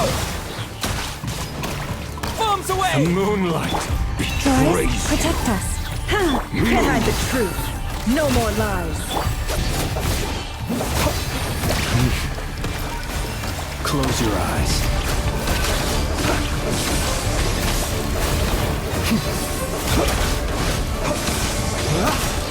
Observe. Are you quite finished? Water jet! For the everlasting forest. A grave It began with the moon, and so shall it end. The moon will protect you.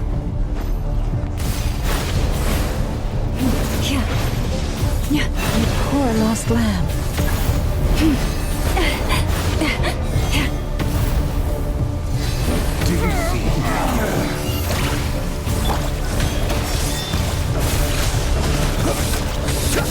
From here, when will it be as you foretold?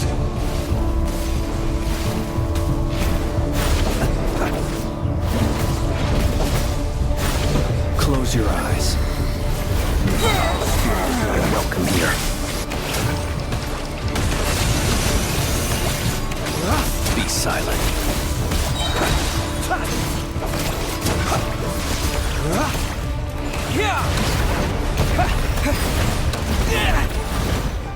By the frostman of old.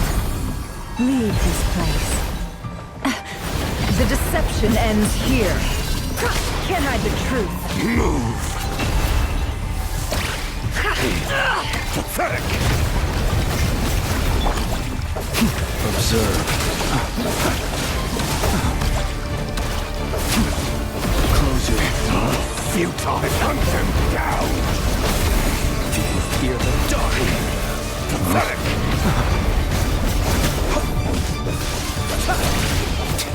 Be silent. Are you quite finished? Close your eyes. To dust. Be silent. The moonlight. Pathetic!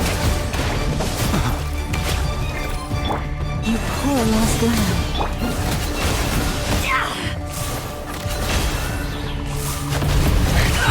Futile! The mystery unravels. For the everlasting forest.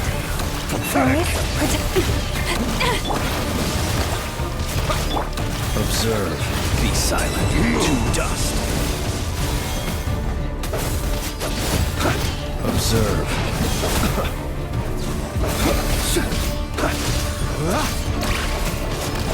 No more lies. It all adds up.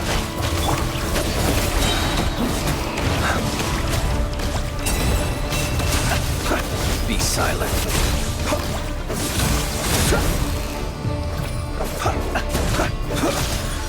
Wipe out! Moonlight. Regular game of heroics is over. Who wants to go first?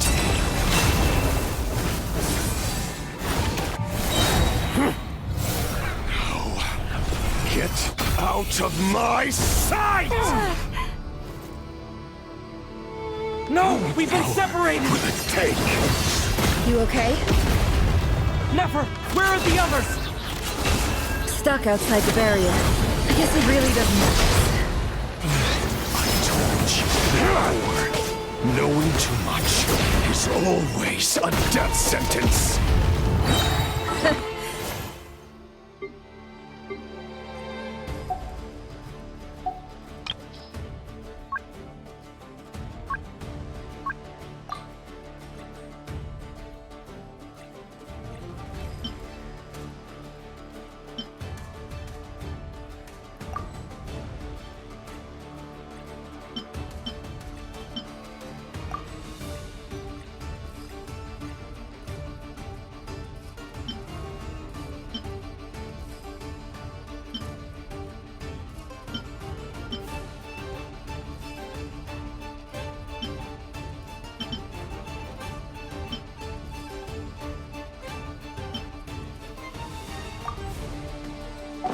Be careful what you wish for!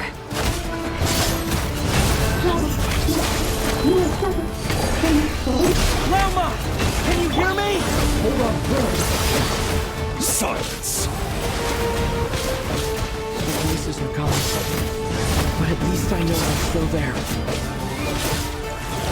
need to focus. Stick to the plan. Remember my most important task. Just keep fighting him.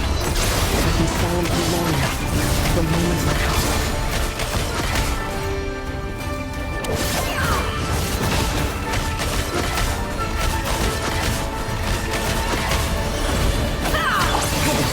Water jet!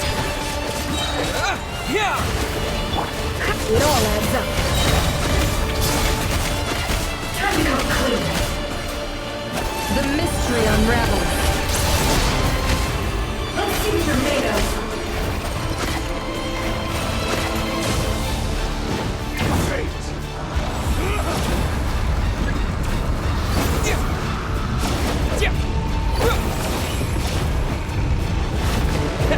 I've got this!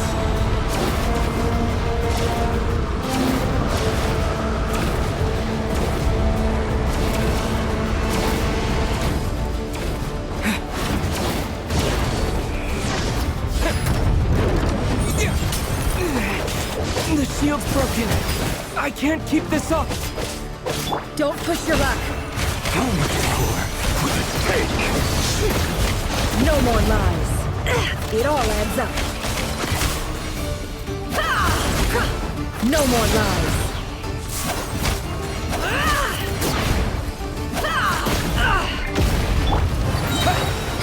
Wipe out! Seek within. Can I the truth? No more lies. It all falls into place.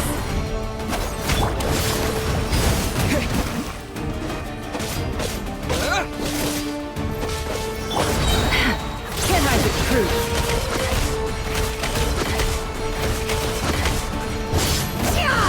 No more lies.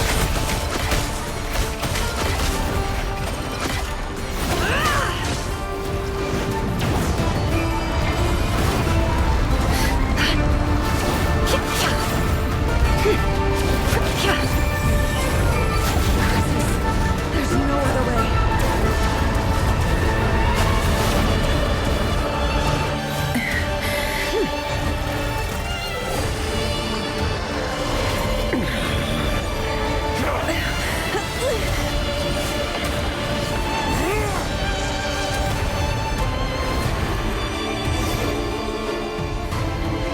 The only way to defeat Rarer is to borrow his own power. That means Columbina will have to disappear while you two bear the brunt of his attacks. You have to hold on. Find a way to keep him focused on killing the two of you.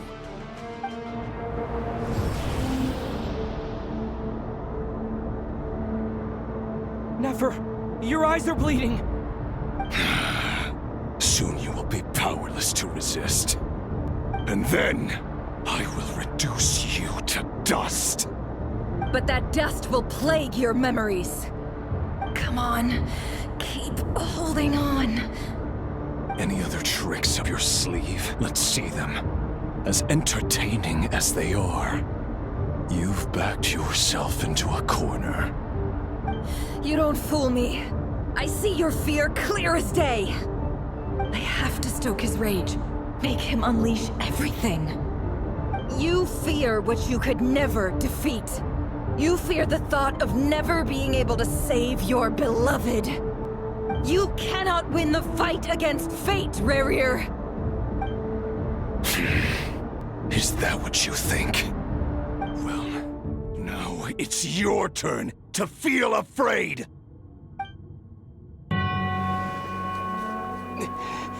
You fear the sound of your own name? Is it us you hate?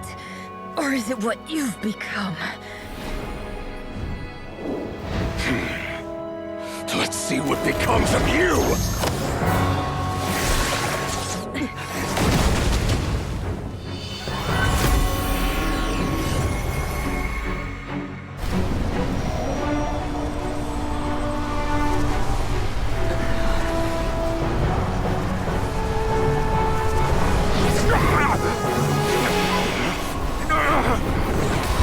What's happening? That power. I've seen it before!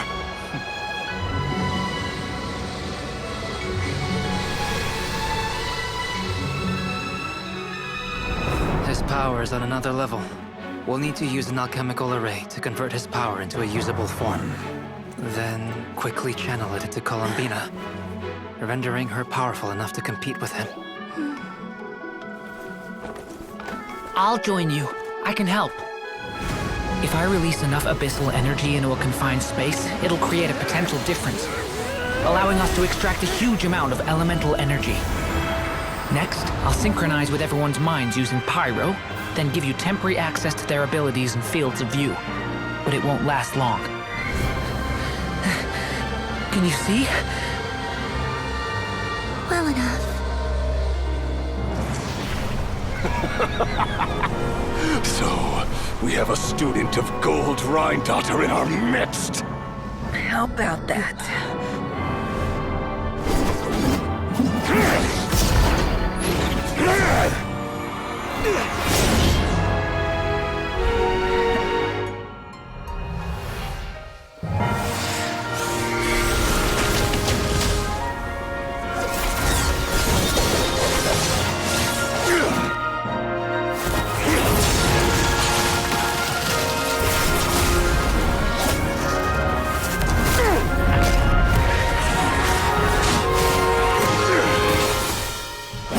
You use my own power against me? Just like how you stole Kuvaki. Look familiar?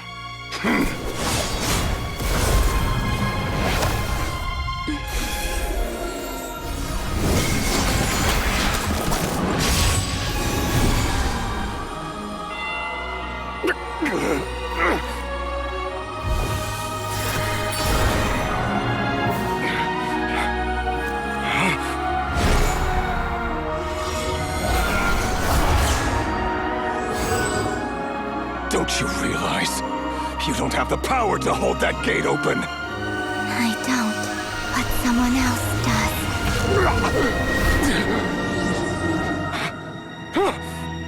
Goodbye, Rerir.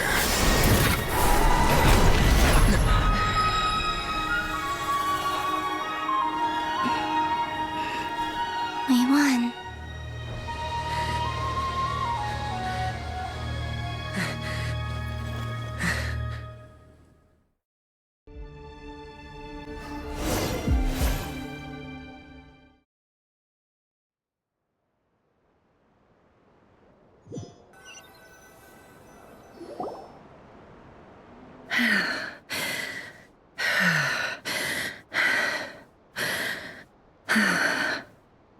Nefer, how are your eyes? They're fine. Apart from the blindness, of course. It's not too late. Let me handle it.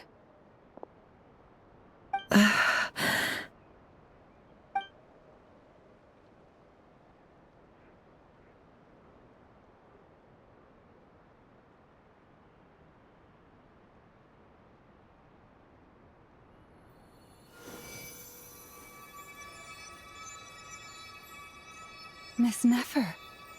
It's not like you to lose your composure. That was the most reckless thing I've ever seen you do. Reckless how? The situation was critical. Our lives were at stake. We had to do something. Even so. Okay. I guess you're right. Under the circumstances, it was a wise decision. You traded your eyes for an incredible victory. In business terms, I suppose that's a huge return on investment. I'd be hard-pressed to argue otherwise. Still, I don't like this outcome, and I don't want you to lose your sight for good. People suffer when they make sacrifices they shouldn't have to make, whether that means faith, strength, or in this case, your ability to even see. I had hoped you could win without sacrificing so much as a single hair on your head. Thank you. Really. All done. Don't try and open your eyes just yet. We'll see how you're doing in a couple of days. Until then, please follow your recovery plan to the letter. I'll send full details through Yehoda. For now, just get yourself home, relax, and rest. My dear friends, we have fought bravely and achieved a spectacular victory. A dark cloud has been lifted from the skies of Nodcry. All in this land will be grateful for what you have done. The moon will remember this day. Thank you both.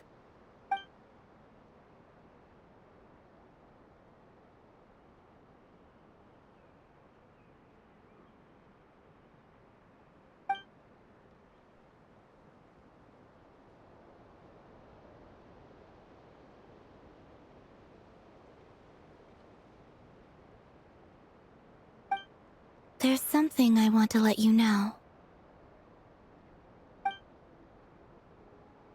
What is it?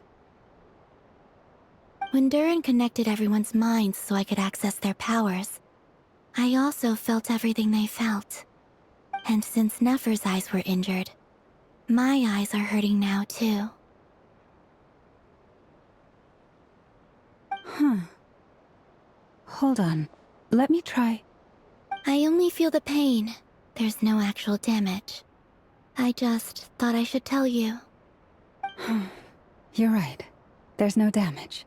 That's a relief. But I must say, I'm surprised to hear the Kutar share something like this with me. In the past, you never used to open up about yourself. Things are a little different now from how they were. I'm learning to share how I truly feel with my friends. Friends? You have no idea how glad I am to hear that.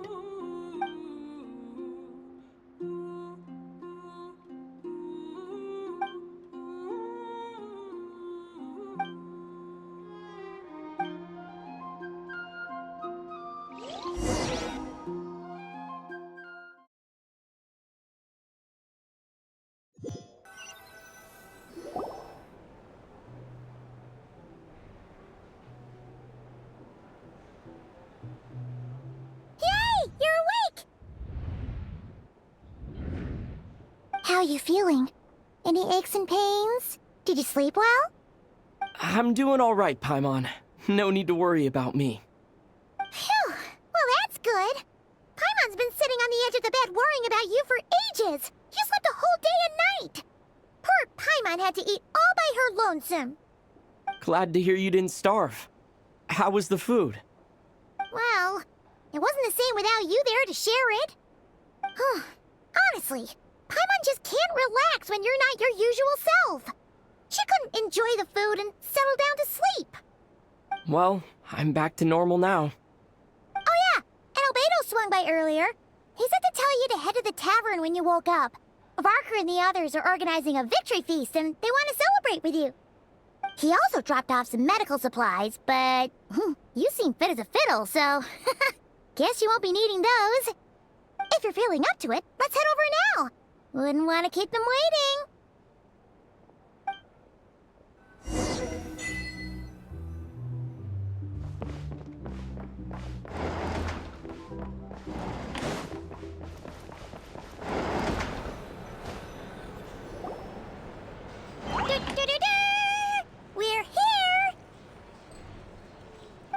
Traveler and Paimon! Perfect timing! We were literally just saying how there's no way we're holding this victory feast without you any longer, and we would have postponed it till tomorrow. How are you feeling today? Much better. Thanks. Don't worry about me. Relieved to hear it. If that changes, just let me know. Happy to check you over at any time. Yep, we're here for you. Anything you need, just let us know. Oh wait, where's Nefer? How are her eyes doing? Nefer's right over there. I'm sure she'd love to catch up with you.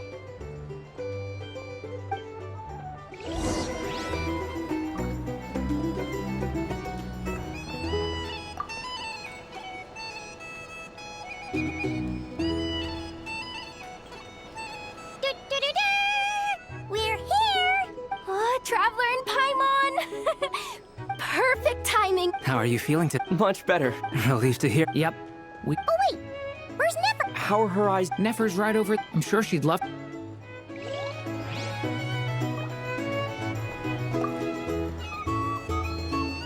Hello, you. Recovered from the battle? Come on, what do you mean? Of course I'm gonna ask. I care about my friend's well-being. And we are friends, aren't we? Get yourself a drink. You've more than earned it.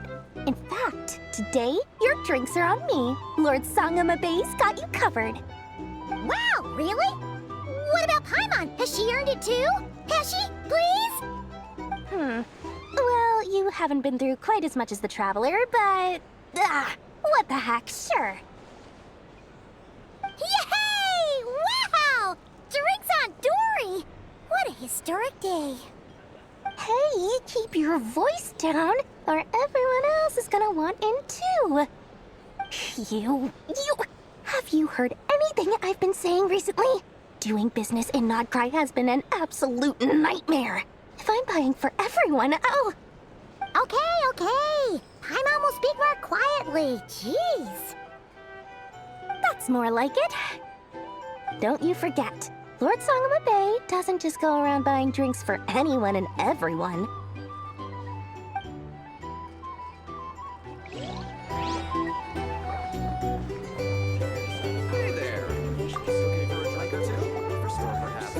I thought of 1,000 ways to congratulate you, but now you're here, words are failing me. The honorary knight stuns them speechless once again. Well said. The honorary knight showed us all how it's done.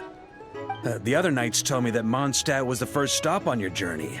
All of us are truly delighted to count you as our friend. I'd like to thank you for supporting the Knights of Favonius, and also for helping us save Nodcry. Nonsense! Of course I'm gonna mention it. This is more than just business. It's a relationship. And there can be no relationship without showing gratitude where it's due.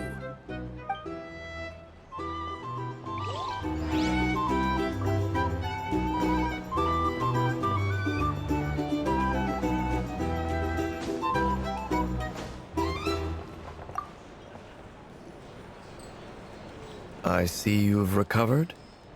You bet. Snooze his way to a full recovery. Glad to hear it. A healthy body is paramount. Nothing else in life is possible without it. So take it slow. You can't afford an injury. Paimon too! You really saved the day when you swooped in to open that gateway. I came to accept that although Rerir was my friend in the past, here and now, he was an enemy that must be defeated. Though I will never fully understand what happened between us, I could not let this crisis deepen any further. We fought a very necessary battle, and you played your part admirably. Yeah! And if you ever need to talk, just remember, we're always here. I'll do that.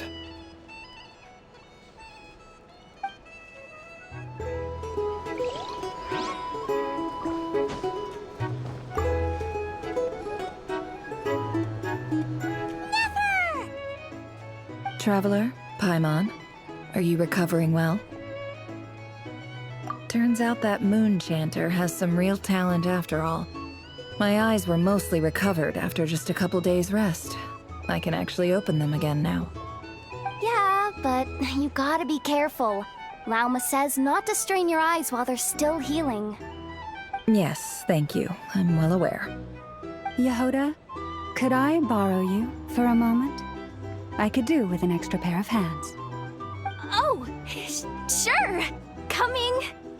Did you hear that? I gotta go help Lauma for a second. You guys chat among yourselves. I'll grab us some drinks on the way back. Paimon, you still like 'em sweet? You bet. Make it extra sweet, because Paimon's earned it. Sure thing.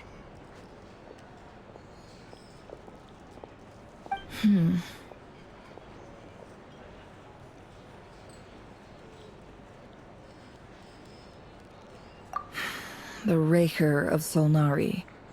Kind of a snake, don't you think? No, definitely a snake. A poisonous one who spewed his venomous hatred everywhere. Anyone who seeks revenge out of hatred for other people has become a snake. That's something my dad used to say. Perhaps. I'm sure it sounds like a very wise and open-hearted perspective to your ears. But me? I think hatred is a perfectly justifiable emotion. What else is left when everything you depended on in life gets stripped away? Something's gotta fuel that drive to keep on living. If you're worried about me, you can nip that in the bud. I'm not someone who gets stuck in the past. It's just... I suddenly feel like I was wrong to call my father a liar. He was just a fool. That's why the Academia turned their back on him, and why the other tribes ganged up on him. Oh, Father. How much better things could have been if you were a skilled liar. Look at the Ibis King. Thoth is a fiendishly cunning liar. And yet, strangely, he feels more like a father to me than my real dad ever was. He's never brought it up, but I'd bet he feels the same way. Why else would he give me the power to perceive the truth, while at the same time training me in the art of deception? Well, King Deshret banished him to Aru, which is essentially a prison, and posed 3 questions to him. He promised that he'd have his freedom if he could find the answers. His response was to take on a physical form and approach me, hoping that I could become his envoy and search for one of the answers on his behalf. Did he really think I'd fall for that? He's stuck there. He can't make me return what he gave to me. So that's enough for you to decide he's nice, is it? He's a prisoner, and he was scared. So he decided to perform some good deeds to win people's approval. He lives in fear because he's a deceiver. How is Rerir any different? You can't work as a spy your whole life and expect a happy ending. It's preposterous. Yet I can't say I don't understand it. Liars live in the darkness of their own making, but it's still human nature to want to go on living. They say that a liar's soul is the most worthless thing in the world. What do you think? Oh, really? Well, it takes a very kind person to find compassion even for liars. If you ask me, the soul of a liar really is worth nothing, because all they care about is themselves. For example, when something good falls into my lap, I don't go sharing the news around. Stops other people trying to steal it from me.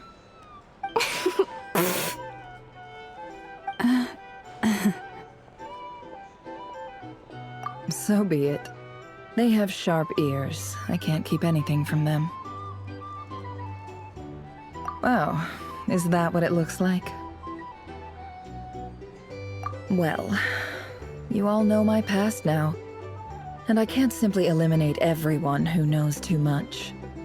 So I guess I just have to put up with you. For the foreseeable future, at least. When you find yourself in a situation you can't control, the safest play is to keep calm and start monitoring everyone involved like a hawk. In the intelligence world, you need to have a sense of perspective and play your hand accordingly. If you understand what's at stake, please ensure my secret is safe with you. I trust you'll respect my wishes as a friend.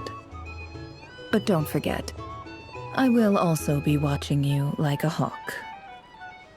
Very good. Oh, wait! Now that the panic's over and we've all calmed down, Paimon suddenly remembered something. After all that build-up, our mystery ally never showed up even once!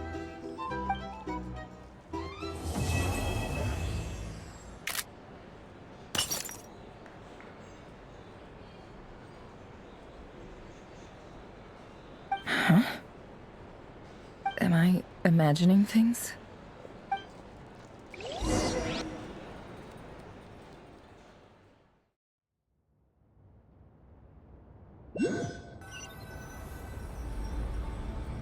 So, that close colleague who stayed behind with you? What's he been up to recently? Don't know, don't care. I get more normal human interaction from hanging out with Bosco too than him. Although, now you mention it, he hasn't bothered me in a while. I wonder if... If he's disappeared without a trace, it's the biggest gift he ever gave to the world. But I somehow doubt that's what's going on. He won't lie low forever. So we'd better stay on guard.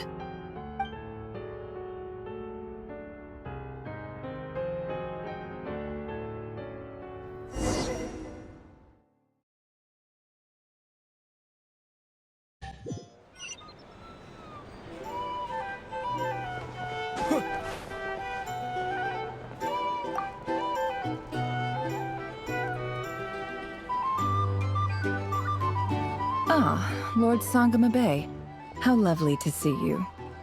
I must thank you for the device you provided. It was an enormous help.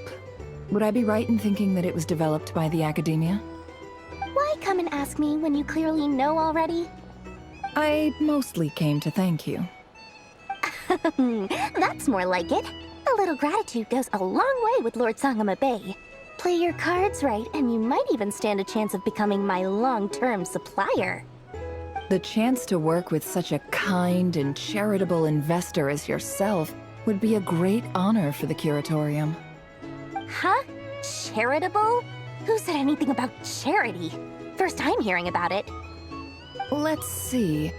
The first plot of land you purchased in Nodcry, your desert interests, and... Stop! What do you think you're doing? Exposing my investment history! It's nothing to hide from. They're all perfectly legitimate investments. And some of the land you purchased was with the intent of building a sanctuary? Yes, I heard about that too. How did you...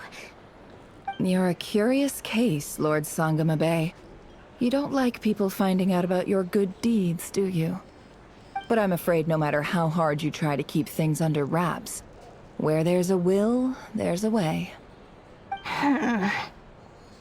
You did it for Sumeru, didn't you? It was empty land that was gonna go to waste otherwise. I figured if I built something there, it might at least get some use in an emergency. Disasters are capricious things. They strike without any warning. I've lost family to a disaster before, and I don't want to lose any friends or business partners if I can help it. My elder sister used to dream of finding a sanctuary. Somewhere with plenty of food, water, and medicine. Where everyone could live happy lives. It was something I looked into, but after discussing things with the Dendro Archon, I decided on a more effective strategy. The tech people handled the tech, and Moneybags provided the Mora. It just made the most sense. It's a pity that so few people know the truth about you. Everyone says that you view everything in terms of Mora, and all you care about is growing your own wealth. So, what's the problem with that? Everyone wants to be rich. It's human nature. So yes, I love Mora, and it's nothing to be ashamed of. But surely you have dreams of your own beyond just making Mora. You don't get it, do you? My dream is to invest in other people's dreams. And, you know, make a nice little slice for myself along the way. Just thinking about it makes me happy. That sweet, sweet sound of Mora. Thank you. For the device? And the pendant. Oh, that. I was just returning a favor. Don't worry about it. Seems like we've both been away from home for a very long time. Yeah. So long that I barely remember what my family even looked like. That would be your mother, father, and sister? Yeah, though it's been years since my sister passed away. It's not like I want to forget them, obviously, but memory can be even more ruthless than the most calculating business person. Beyond a certain point, if something isn't helping you, it just gets rid of it. My sister can't help me now. Slowly but surely, her face is fading from my mind's eye. It's become a vague impression. Not everything will fade. When loved ones pass away, the beautiful memories are the ones that last the longest. Yeah, that's true. If you ask me, that's the one silver lining in all of it. Well, that, plus, I'm sure that life is much better now than it was back then. Oh, absolutely. I have tons of Mora, a big beautiful house, business is booming, and I'm as happy as can be. You've got a lot going for you too. Boss of the Curatorium of Secrets? I'm sure there's plenty of Mora to be made in that line of work. I appreciate the vote of confidence.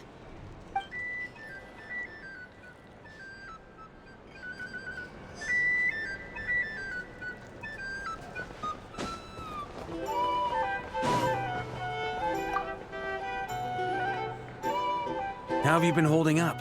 Any adverse reactions?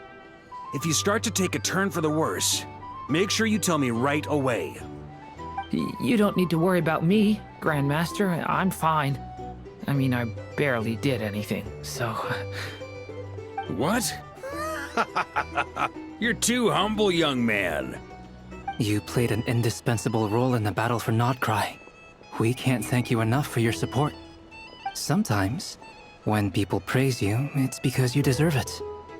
The best thing is to accept it calmly and with grace. It's important to learn how to respond to words of admiration. Let's do a quick demonstration. Albedo, that was an incredible feat of alchemy. The pressure was on, but you worked flawlessly at lightning speed to get the job done. Thank you. I can't take all the credit, though. Durin played a big part in forming the alchemical array. See? Did you catch that? A masterclass in how to take a compliment. Okay, yeah. I did work pretty hard to help prepare for the battle. No point denying that. Hey, you guys! Hey, look who's bounced back. Looking good, Traveler. Seems like you've recovered. You won't need to take any more medication. Can I get you a drink? Huh? You know how to order at a bar now? You've sure learned a lot recently. Handling a drinks order is ridiculously simple compared to alchemy. Don't worry, I'll blend into society yet. Paimon believes it. You're clearly a fast learner, just like your brother. To be totally honest, though, Paimon didn't quite follow all the details when you first explained the plan to us. Don't worry, that's completely understandable. Unless you're a student of alchemy, it's hard to grasp the principle and how the process works. To put it in the simplest terms, we saw how our enemy stole the power of Kuvaki. And that gave us the idea of stealing his power to turn it against him. When facing an enemy you have no hope of defeating, it's best not to engage them in battle.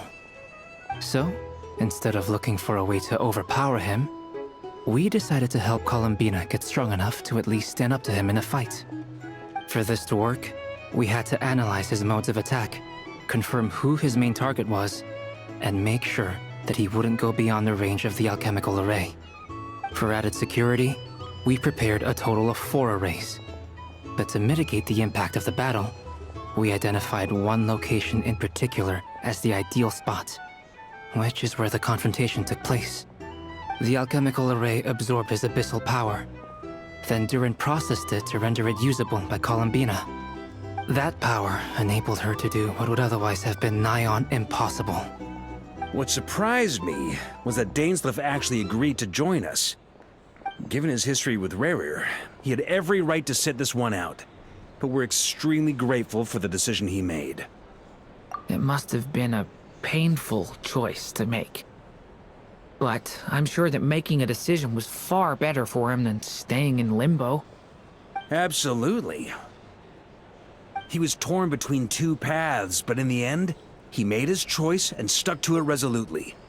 He doesn't strike me as the sort of person who'd stay trapped in limbo for long. Anyway, however you cut it, everyone gave a stellar performance. And now, it's time to kick back and celebrate.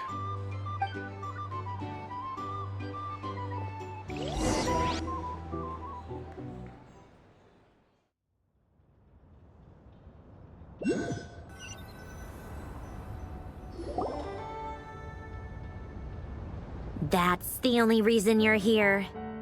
Yes. I've thought a lot about it. And I've realized that you, me, and Arlecchino should be friends. I think this is very important. So I felt I had to come and tell you. Well, this is a new one. I'm so moved. I can't even hold my teacup. If that's all, you can leave now. Do you not want to be friends with me? Or is it that you prefer being co-workers? What is this, Columbina? Are you deliberately testing my patience threshold? Right now, my politeness module is active. But if you say another word, I swear I'll shut it down. If your politeness module was active, wouldn't you say the word please at some point? Polonia, please see Lady Columbina to the door. Will you still invite me to your next tea party? What? Yes, I think you will. Bye-bye, dear Sandrone.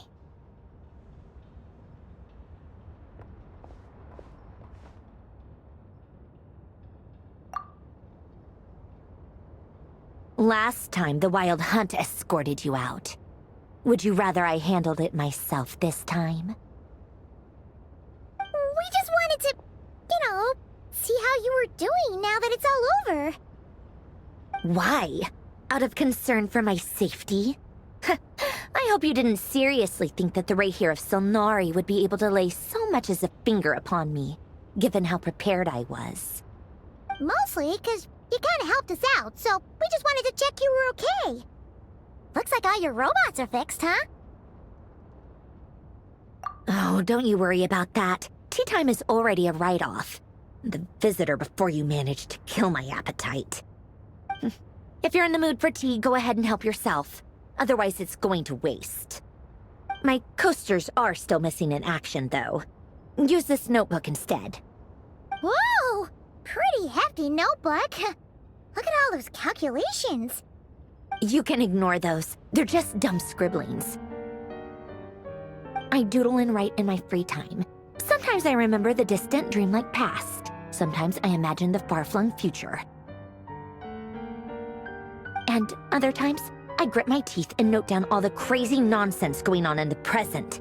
Some people do the crosswords in the newspaper. This is my equivalent of that. Trying to predict the future is like daydreaming, and writing about the present just makes me furious. The past is my favorite. If nothing else, it's already set in stone, so I don't have to rack my brains trying to figure it all out. Huh. Although, having said that, the only vaguely interesting memory in my past is probably that guy they call Lord Artificer. Who else? Pretty much all the mecha and Fontaine are his personal handiwork. Wait, are you saying you know him? Like, personally? As a friend? I mean, I guess we were friendly enough. Yep. In fact, I'm probably the only normal person left who knew him at all. We used to chat occasionally back when he was still around. Before he passed away, he asked me to destroy all his manuscripts. I honored his request, but I did read through everything first before destroying them. I mean, I couldn't let the genius of Lord Artificer Alain Guillotin disappear like that. Would have been such a waste. So, that's where the formula's in your notebook are from? I just told you. Those are my equivalent of crossword puzzles. They're just dumb formulas that I solve for fun when I'm bored. Alain's work was like epic poetry. The formulas in my notebook are just silly little riddles in comparison. Not that there's anything bad about them. I mean, at least, solving those riddles isn't going to hurt anyone. Except me, 'cause I lose a few brain cells in the process. Anyway, while we're on the topic, I might as well tell you about what happened to him and his friends. Alain Guillotin had two close buddies, René and Jacob. They spent their childhood years together in the Narzissenkreuz Institute. They were all quite competitive, so there was some rivalry between them, but it was a friendly rivalry. But beneath the friendship and the rivalry ran something deeper, a sense of nostalgia for the past. Unfortunately, childhood would end. The prophecy would come true, the apocalypse would arrive, and the future would never be. A mad dream that would normally only capture the minds of lunatics began to take root in their hearts. A dream of saving the world. And if René and Alain had been people of lesser wits, that dream would probably have ended up as something for them to joke about in their older years. But alas, they were some of the sharpest minds around. They nurtured that dream with the full power of their intellect, and it grew into something that ate away at their souls. The first of them to fall under its spell was René. Against Alain's wishes, he persisted in experimenting on a mutual friend of theirs to try and save their life. Alain did not approve and parted ways with René. It's complicated. Alain wanted to believe that René only did what he did for the sake of their friendship. But when he told me about what happened, I could tell he still had some suspicions about René's motives. Perhaps the seed that would grow into a nightmare had already sprouted in René's mind. Even then. The next time they met, René's soul had been completely engulfed by the dream of salvation. His futile attempt to change the tide of fate only resulted in a wave that swallowed up the world, even before the apocalypse came. And although that wave died down eventually, I hear that it just recently came back with a vengeance. As I understand, René wanted to live out his dream of salvation once more. But I'm told that the attempted resurgence finally died out for good. At long last, René awoke from his deluded dream. Though of course by then it was far too late. What do you think of René? Do you admire his transcendent genius? His view that any price was worth paying to achieve the lofty goal of saving the world? Or do you despise him? Dismiss him as an evil madman who wrought havoc on the lives of everyone around him as he pursued his delusional dream? Same difference, really. Just a matter of perspective. Doesn't surprise me. You share one thing in common, after all. You both want to be the savior. The only difference is, your dream came true, and his, well, he wasn't the one who made it come true. I don't like fanatics who give up their whole lives for their ideology. Nor do I like fools who let their delusions take control. Maybe I could understand if René had just been an ordinary person. But he had a sage-like intellect, and still managed to get himself lost in the labyrinth of his own desires. Anyway, that's enough about René. Now, moving on to Alain Guillotin, the Lord Artificer. He managed to put a stop to the first storm whipped up by Renee. But after that, Alain lost his friends and family. To his credit, I suppose, the loss of his family and friends was purely a tragic accident. It's not like Alain sacrificed them for his cause or anything. After that, the only thing supporting his work was the same dream that had dragged his closest friend down to the abyss. But although the desire to save Fontaine drove him to found the Fontaine Research Institute, Alain continued to reject any form of transcendental knowledge or power. He was suspicious and fearful of it, having seen the way it had affected his closest friend. I think that formulas and machines derived solely from human intellect were the only thing that gave him a sense of spiritual comfort. Yet Alain's intellect was simply too great. It barely left him space to breathe in his lifetime.